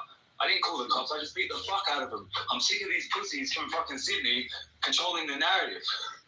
Like, they're the ones that get CCTV. They're the ones that get guns. You know what I mean? Just get a cricket bat and deal with it. And don't call the fucking police. Because we got a logistics problem in Australia. We're spread out. We're flat as fuck. You understand? The police can't get anywhere. We're not built up like you guys. So if anything happens, bro, wait for it.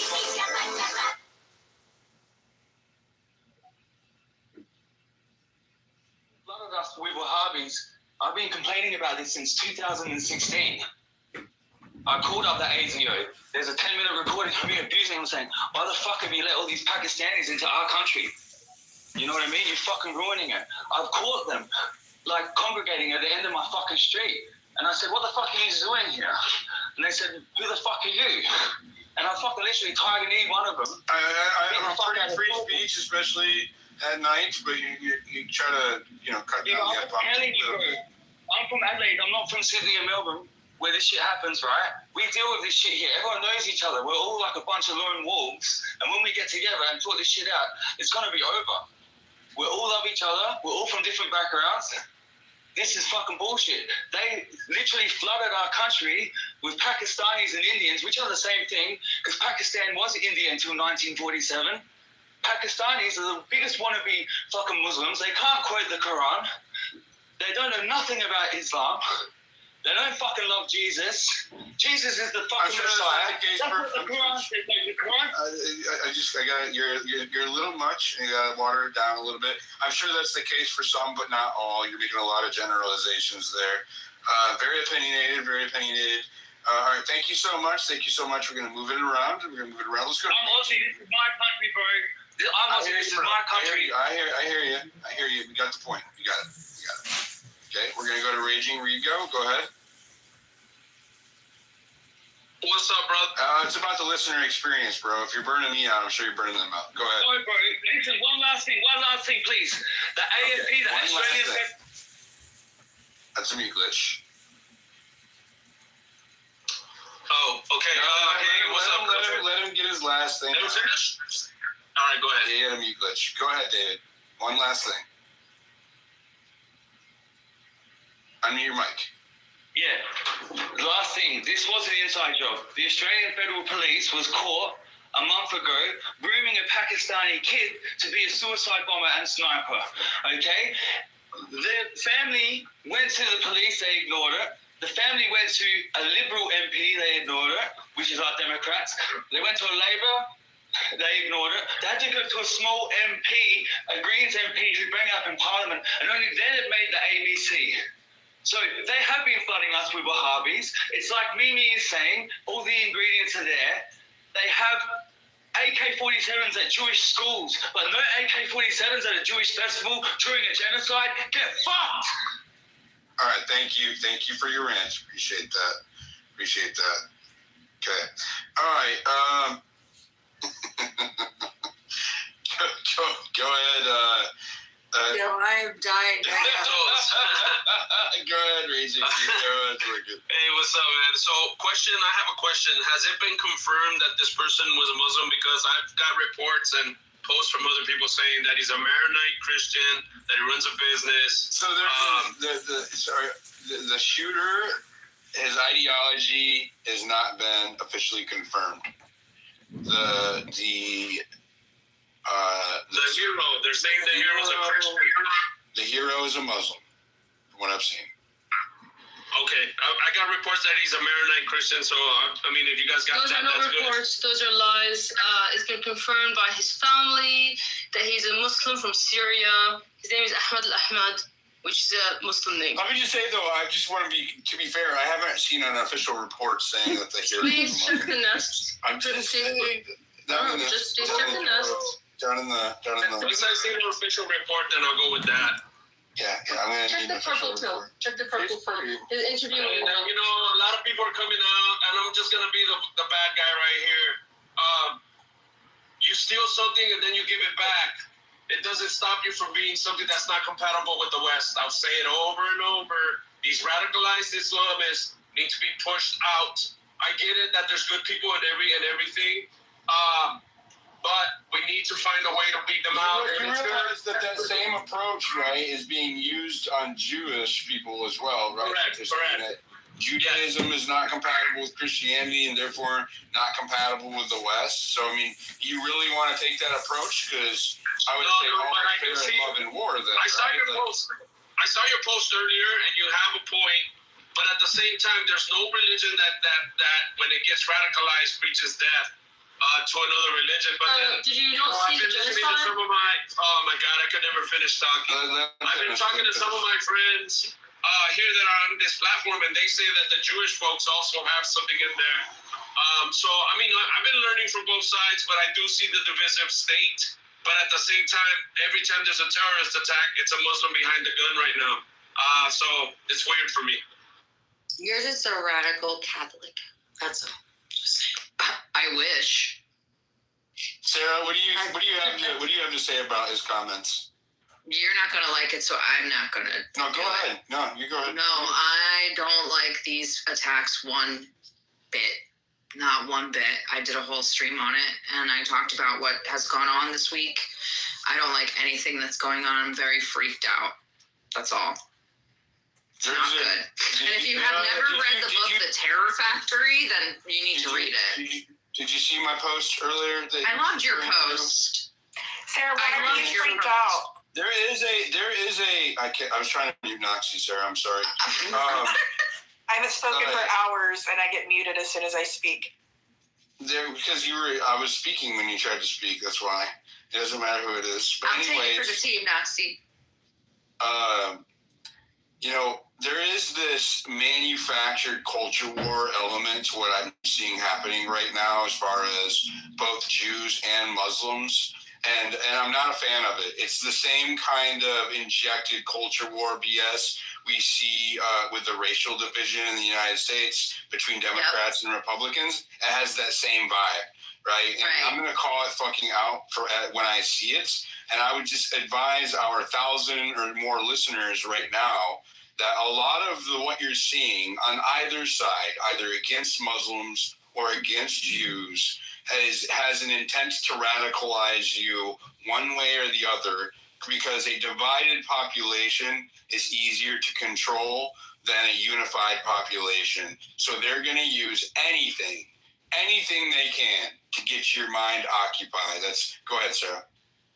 We've been saying a mantra in my spaces, and we've all been saying it together. We've been saying, I will not fight Muslims for Jews. I will not fight Jews for Muslims. We just repeat that. I'm like, we are not fighting people for this. And that's what I'm kind of saying. Like, I'm freaked out because I'm a person that really likes to take a step back and really look at it at a 30,000 foot level. And that's where I'm at. So I'm really working with the information that is publicly available and that is given to us by the officials. What do you think about the officers waiting so long to respond? The whole video is very strange to me, and I'm not saying the video is fake or AI or anything like that. Just the environment, all of it's very eerie. It's just I don't know, man. Sorry, my dog's going crazy, but it's just not. Oh, is that your dog? Oh man, okay. She's a bulldog. Sorry, but yeah. Okay, as long as it's not indigestion, you're good. Maybe I'm being a woman. It feels yucky to me. Or maybe I'm just being a chick. Chick, bruh. Go ahead, Dr. Strange. Thanks, Diligent. If it's okay with you, I'd like to respond back to Raging. You always gotta respond, Dr. Strange. You're killing me. Raging is a Mexican heritage, right? And the common saying goes that you don't throw a rock in a glass house.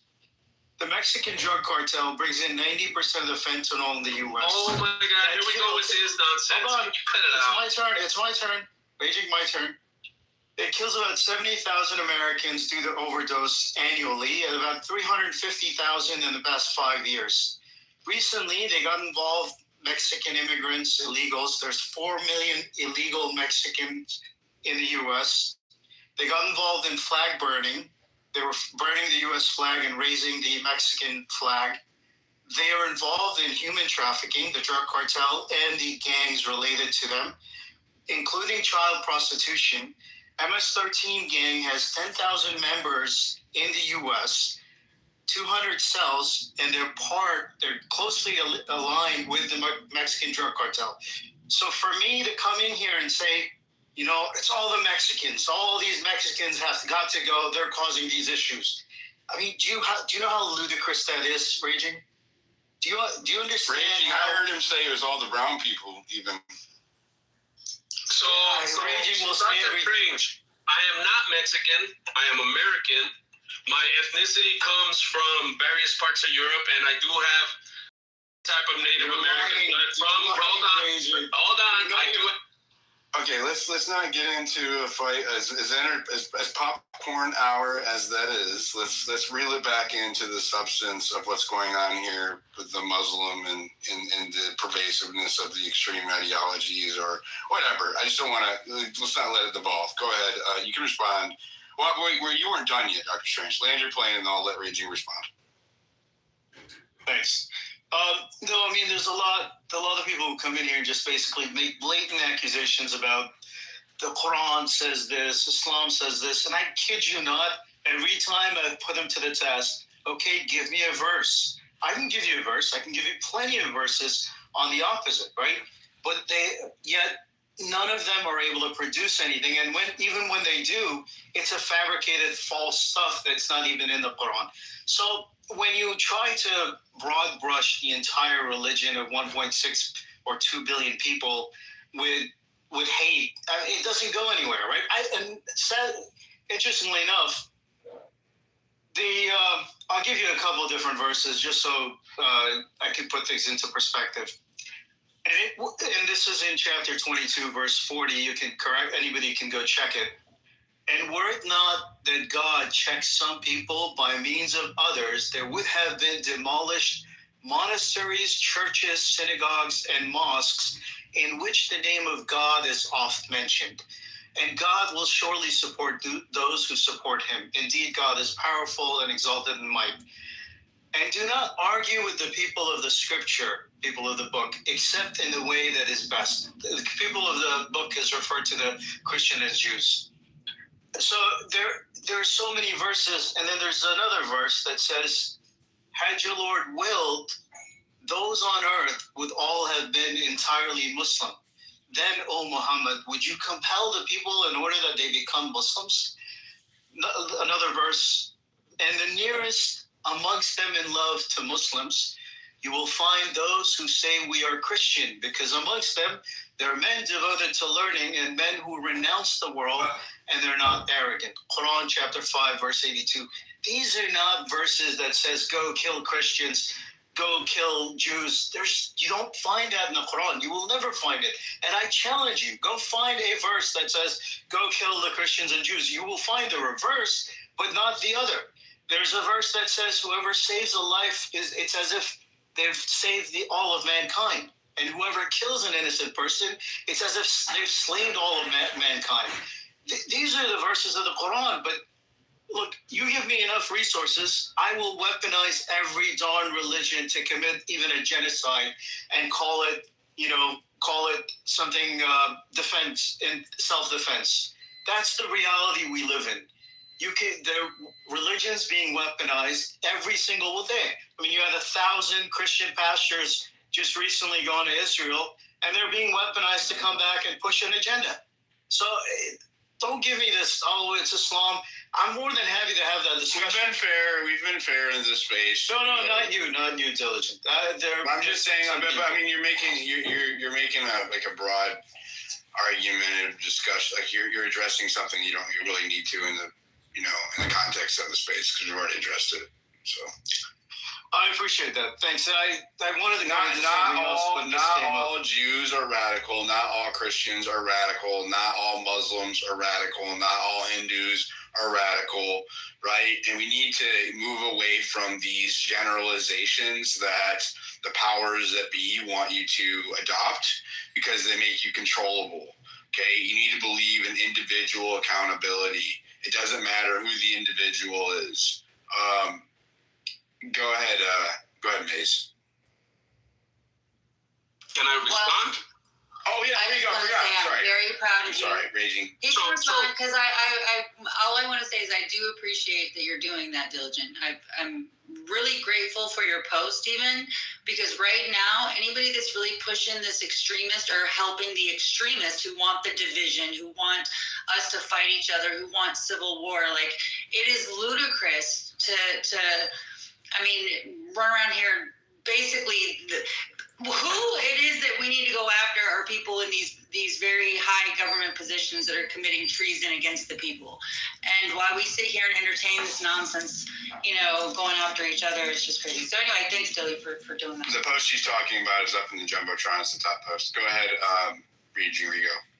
What's up? So my point to him and to anybody in this space, if you're of Irish descent, you don't sit there and say, I'm an Irish American. The hyphen has been erased. You don't sit there and you say any of these things. So when I say I'm American, that's the way I see it. If you don't like it, that's too bad. I don't care. American is American. If you love this country, that's what you're here for. It doesn't matter where you come from. If you came from somewhere and if you've been here a couple of generations, if you're American, that's what the important thing is. What we're trying to figure out here is the divisionists. I've also been looking into this new group on X. You guys are going to run into them. They're called Heritage American. They call themselves WASP. They're white supremacists. And I've been trying to figure out where they're coming with. Obviously the hate, but I wanted to also come at them. Thank you. WASP aren't white supremacists. They're white Anglo-Saxon Protestants. Yeah, and they formed a group called Heritage Americans on this platform, and they're growing. All right. I want to keep it on topic. Quick comment to Raging. Diligent, really quick comment. Raging, I am with you. I actually don't like it when people say I am this-American. I only subscribe to being an American. Ethnically, I maybe have some different background, but right now, for all practical purposes, we're all American, and that's what matters. But sadly enough, you see that a lot of Muslims who are in this country, they're not treated that way, even when they want to be just American. That's the sad part, right? They're treated as an outsider, and they're treated as, they have to be kicked out. So that's where the challenge lies. So you look at Jake Lang and what he's doing, it's an abomination to what this country stands for. I'll speak out of pocket on that a little bit because I posted about it. Thoroughly convinced that dude's an asset. Thoroughly convinced. Coyote. Who's an asset? What? Coyote. I'm not an asset. Shut up. No, he said Jake Lang, bro. Keep up. Oh, yeah, he's a fucking asset, dude. That dude's fucking, you can't go from slapping bacon on the Quran to kissing the wall to that. No. And let me just highlight, Raging Rigo wants to parrot this asset. What does that tell you? Let's not go around parroting assets because then that might, shine a light on you. Depending on what she looks like. I wanted to ask Raging a question, because honestly, I fucks with Raging. Do you think Zionism is radical? Like this Islam thing that you talk about? Yeah, of course it is. That's a question for Raging. Thank you, Raging. Did you notice Raging's voice changed? Yeah. Raging. You know what? I think that Zionism, I hear a lot of Zionism and about Zionism and anti-Jew and all this stuff. I think that's radicalized too. I think people are pushing on both sides. Do you think that Zionism is radical? Zionism is the belief that Israel must exist, right? Or is it worse than that here? Because everybody has a different definition of what it is. So that is fair. That is fair. Hold on. That is fair. In the same way that Muslims are said to be radical when you made that generalization, right? So it's you're actually kind of explaining my point earlier, right, is that I believe that there are, because I have had discussions with Zionists as a self-proclaimed Zionists, not ones that I have signed, that there is, we have one on stage, but hold on. That they believe that like Israel is like the chosen, or the, you know what I mean? That they do see themselves, from what I gathered, right, that there is like a supremacy notion amongst some of their ranks. I'm not saying all of them, but I don't think Israel is the Jewish ISIS. Israel is the Jewish ISIS. Okay, so I'm not. This is what I was concerned with. Let me just say this, because I think we can just kind of move past it. The supremacy notion is not exclusive to any particular ideology or belief system, right? There are factions of supremacy notions amongst every ideology on the planet. And if I spent enough time looking through them all, I'm sure I could give you examples, right? And if you want to focus on the supremacist ideologies or supremacist factions of any ideology on the planet, and then give a blanket statement as if that applies to all the people who espouse those beliefs, it is a fallacy. And so I think we can not waste our time getting into the woods on that one. But it is a fair statement to make, Raging, which is, you know, obviously there is a pervasive Zionism that feels like it must retain supremacy and to ensure the survival of Israel to a certain regard, right? Like it's almost like a nationalist belief from what I've seen. And then I've had a few long, don't interrupt me. I've had a few long conversations with the Zionists and the Orthodox Israelis that come in my spaces, and I enjoy talking to them. But I'm just saying, like, it did seem that way, that there is at least that, like, a faction of that. So don't you think it would be fair to say that the same can apply to Zionism or Muslims, right? That there can be a radicalization or an extreme faction of either one of those ideologies? I agree. You could radicalize any religion, even Christians, right? We have the Knights Templar, which are trying to be somehow brought back. So each type of religion can go extreme where they believe that they have some type of supremacy. And this is one thing that I've had conversations with Dr. Strange, and I'm glad that I am actually on my timeline and seeing other Muslims condemning this radical Islamist attack. If the radical Islamist attacks are pushed back against by the Muslim community, that's the good side. This is a positive because it shows people that there's good. Right? It's not just bad. I do know some of the extremist things that they practice. I do have learned some of the things that they've told me. But again, there's some beliefs that, I mean, just until I see the terror attack stopping, then that's going to be a different time. But I mean, I always want to know what spurred it, what made it happen. I mean, and we never get to know what really happened. We always get cover up, so it's a bug. But I do understand what you're saying. I do believe that Israel has a right to exist. It must exist. Can I finish? That is a radical point of view. That is a radical and genocidal point of view. So Zionism is the... I don't care. Yeah, Israel must exist. So you are a Zionist then. You are a genocidal Zionist and a terrorist. See? Just because I believe that they should exist. Let me explain. I'm from the... No, you're not going to consume. Let me explain. No. You're not going to consume my space with this shit. We're going to keep it on topic. I was trying to point out and be fair that there are radical elements to almost every religious or ideological belief across the planet, right? And that's all I was trying to do. All right. So I just wanted to finish on that. Hold on. We're going to balance the conversation. We have somebody. His name is Zion, spelled backwards. Is this Can I get the definition, though? Hold on. No, I don't need you to. Okay, we already discussed it. So I'm trying to move on. Is this dude a troll? Is he just pretending to be a Zionist because his name is Zion backwards? What's my location, sis? That doesn't mean that you're not a troll, sir. No, what do you mean? If I live in Israel, so, you know. Okay, so what are your thoughts on the discussion so far? Go ahead.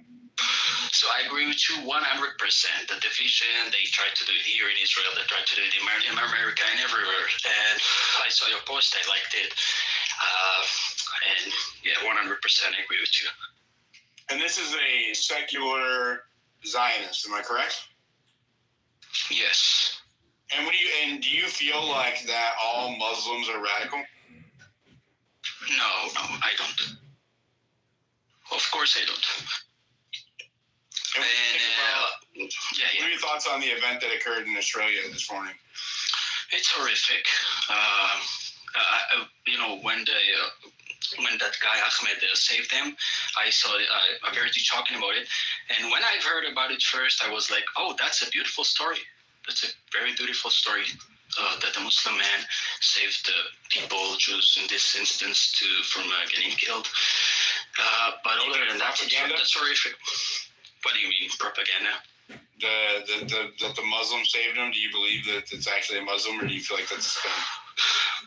Look, we'll need to hear him talk. Obviously, we'll give us an interview in the next couple of days, and we'll be able to judge better. I think so as well. All right, thanks, Noise. Go ahead, Syrian girl. All right, I've got a few things to say. First of all, on why I believe that Zionism itself is a radical ideology, like Wahhabism can be. As a Syrian, I am of the people that Zionism genocided. So I would like to speak, please understand and respect that. It's kind of like if I was a Jew speaking about Nazism, you would allow me to explain. You just heard a Zionist on stage say that he didn't think all Muslims were radical. Okay, so I'd like to explain let me explain. Not all Jews are radical, but all Zionists are terrorists. Let me explain why. Because when you want to come to my land, kill me, and take my land based on your religion, and you want to make that state that you create purely of your religion and kill anyone else who doesn't go by your religion, that's the same thing as ISIS. What did ISIS do when it came to Syria? You're assigning groups. Hold on. Please understand that I'm a person.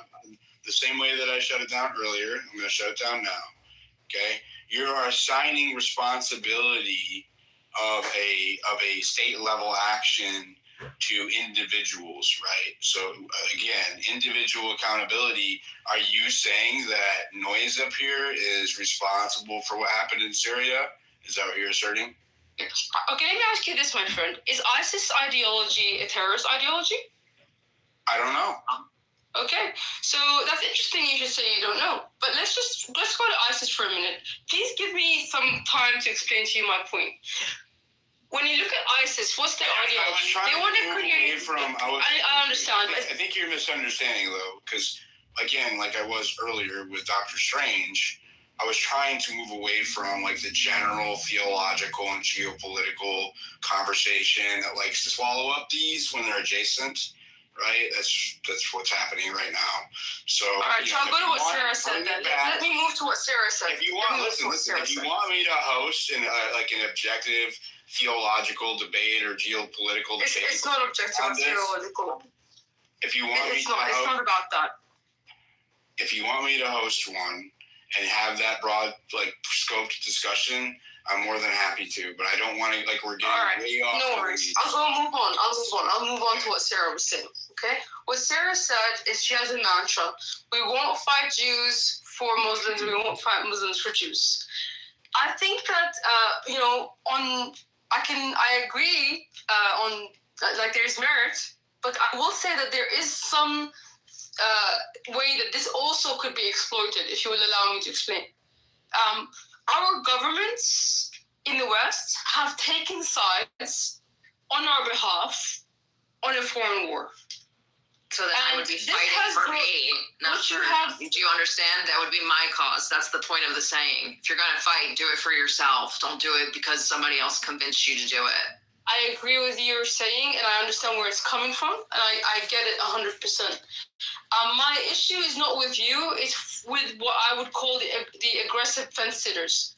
Because when the aggressive fence sitters tell you that you shouldn't take a side between Israel and Palestine, what they're really saying is that you should keep the status quo. And the status quo is that our governments have taken a side, right? That's a false assertion, though, because sometimes they don't care about that would imply that they care about the results, right? If the result was that the status quo remained the same, then I would agree with you. But if the results are yet undetermined and they have no vested interest on the outcome of those results, well, then, are they really aggressive fence sitters? Are they trying to maintain the status quo, or are they just saying they're apathetic to it? I'm apathetic to it, to be honest with you. You're apathetic to a genocide. I mean, I'm sorry to tell you, it doesn't really have a whole lot of relevance. What if your tax money was going to a genocide? It's horrible. But your taxes are going to. Okay, this is what's not going to happen in my space. I've been trying to stop it. But as horrible as it sounds, it is not my problem. I am trying to keep a genocide from happening of the state here in the United States, right? I don't want a tyrannical regime putting my people in camps. I can't worry about what's happening to your people over there. There's atrocities that are happening globally all the time in South Africa, in Asia, in various locations. And I'm not going to do it. So, and I've said that my position on this has been consistent, right? If one side wants to blast the other side over there, it's not my problem. Your weapons and your taxes are going to one side. Okay. She doesn't get it, does she? It's all right. So just relax. It's okay. Right? It's okay. My weapons and my tax money go to a lot of things that I don't want to go to. Right? We're well aware of it. It's not just limited to that particular conflict. It's very broad scoped, and a lot of us aren't happy about it. But again, right? It's not my main priority. I understand that it's your main priority and that you have, a very strong opinion on it, but you can't force me to adopt your view on it. That is the true apathetic fence. But I can't respect you less for that, because you may say it's not a priority, but it is a concern. Okay, I do. And is it a concern for you at all that your tax money and bombs are going to back a genocide on one side, or are you just like really don't care? It sounds like you said it wasn't a priority. Did I not say that I don't like my money going to any of it? Right? I said there's a lot of our money goes to shit that we don't like. I am not a fan that my money is going overseas at all in any regard. Right? We have $40 trillion in debt. Our kids can't afford to buy houses. Our veterans are homeless on the streets, starving, committing crimes to survive, getting raped if they're women, right? So I have a lot of issues right here at home I care about. I realize that this is your fight and you're very passionate about it. But the fact of the matter is I don't like having to have that discussion over here at all. And if we had true representation in this country, we wouldn't have to. There wouldn't be money going over there. I wouldn't have to listen to the constant battle between Israel and Gaza over here on domestic soil. I wouldn't have to listen to the push and pull of the Zionists or Jews and the Muslims in my country, the United States. And it's really, really exhausting, right? It's a constant fatigue. So, I realize that it is your issue. It's a horrible issue. Like, I am not a fan of kids being killed anywhere. But I am not in a position to stop it, right? None of us are. So, otherwise it would have stopped. You've been going on at, 3 years now? 3 years now. Day in, day out, endless spaces, protests, discussions, and nothing has changed, right? Nothing has changed. I need to focus on, and we need to focus on problems that we can solve right here at home. If we route the corruption here at home, guess what? The money will stop flowing to where you want it to go. But I'm not going to, it's just, I'm sorry, but it's a fact. So, I know it sounds heartless or whatever. I really just don't have a whole lot of dog in that fight. I just don't. I never really have. And I think that when you try to guilt Americans into having a strong position on it, I think that you end up losing more than you think. The same way that the other side does, like the way that Jews or Israel tries to guilt Americans into having a strong position on anti-Semitism, that turns me off in much the same way, right? And so, again, it feels like a scolding or I'm trying to think of the right word. It just feels like a scolding parents or like it's, and I realize like it is atrocious what's happened over there, right? Like I'm not trying to discount like the horror of war, right? But there is a lot of that globally, and I don't know, man. It completely derails every conversation every time. Every time we try to talk to anything even adjacent to it, it always goes to the genocide shit. Do you think it's related to what happened in Bondi? I have no idea. Okay, sure. I mean, can I respond to you at all, or are we done here? I mean, I want to keep it on topic. Do you want to keep it on topic? Then yeah, go ahead. You want to bring it back to Bondi? Tell me how it's related to Bondi. You know what? If you want to tie it into Bondi, I'll allow it. Go ahead. And then I'm going to go to Dr. Strange. Well, Israel is tying it into Bondi. Israel is making comments. Israel is interfering in Australian affairs. Their president is making comments about Bondi. I started this with that. I agree. Sure. Yes. So there is a tie-in, and the hero of the day was Syrian. So it is rather from my region. You could say that this is a result of what's happening in my region. We're all interconnected. We can't separate each other. We can't say we don't care, because eventually what you export will come back, right? You exported a conflict, and there was people there on the day that were some of which were shot, some of which were injured, which were in Israel sitting on tanks promoting bombing of hospitals and genocide. So it is related to what's happening. To be fair, when I started the space, I said that I didn't think it was right for Israel to be involved with the investigation into it because it would be biased. Like my listeners know that. Okay, so then, it's not like I'm being unfair here. I said I didn't think it was right for them to investigate. You can check. Sure, thank you. I appreciate that, and this is happening to Australia and not America as well. But I will say that just as a general thing, you may feel like you reject this is being used guilt to run propaganda here in America, though, right? Of course it is. Of course it is. Yes, you're right. And it's going to run propaganda into your taxes, going to another foreign conflict that resulted in the exportation of these problems in the first place. I think, right? If you want to get my sincere opinion, and I've stated this before, right? And I want to put a wrap on the Gaza shit. I actually believe that we are working in partnering with Israel to test out urban warfare development, right? And that, we are, that's what's happening there, right? Is that they are a proxy of our weapons and urban training development.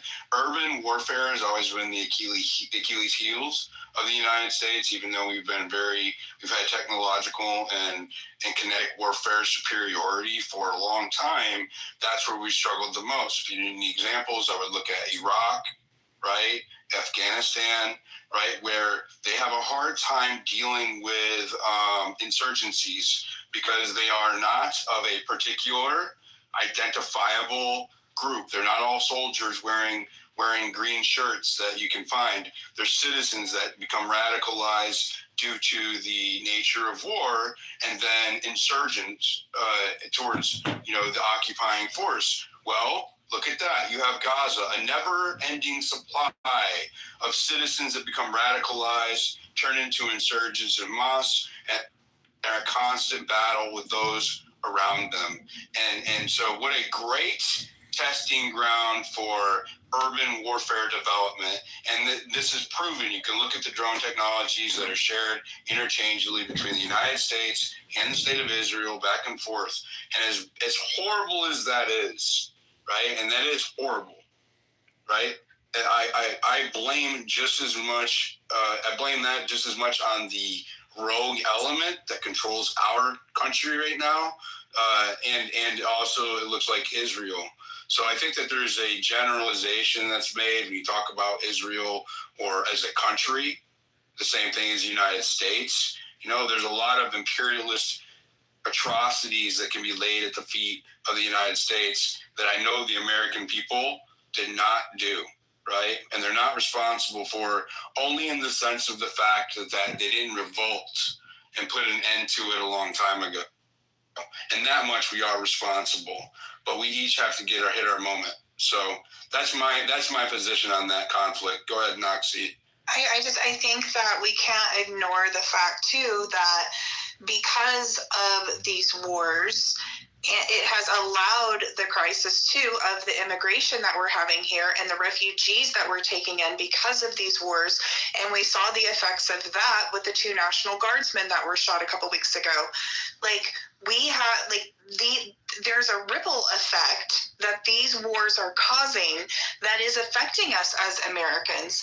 And so on that aspect of it, I would agree with Syrian that we don't want to be part of these conflicts. We don't want our tax dollars spending it, because then we also pay with the ramifications of taking in more refugees and more people that are not Americans and bringing them onto our soil. 100%. All right, so yeah, I know that I came across callous. It's just because I've tried to mitigate the conversation getting derailed for years now. So I know I come across callous, but I assure you that I do have compassion for kids that are getting slaughtered. Right? I'm just try to be as objective as I can about it. Let's go to the beer paladin. Go ahead. Can I have a minute? Oh, I'm sorry, Terry. Yeah, you can go. Yep. Let me just say this. When people talk, the stage rotates, and sometimes one hides behind the mute button or request button, and I don't always keep seeing it. So I'm not ignoring you. No, it's cool. So, number one, not my area of expertise. With that said, my heart goes out to these people. This is a horrible act for whatever the reason. I understand that there's no proof of an ideological bent here, but I think it's reasonable to assume that there might be. And, someone has said anti-Semitism is a light sleeper. And this concerns me a great deal. Not to say that Israel is perfect by any means. They're not. They've done some horrible things in Gaza. But I think that the most important thing is what you said before, is these arguments of anti-Semitism or Zionism are meant to divide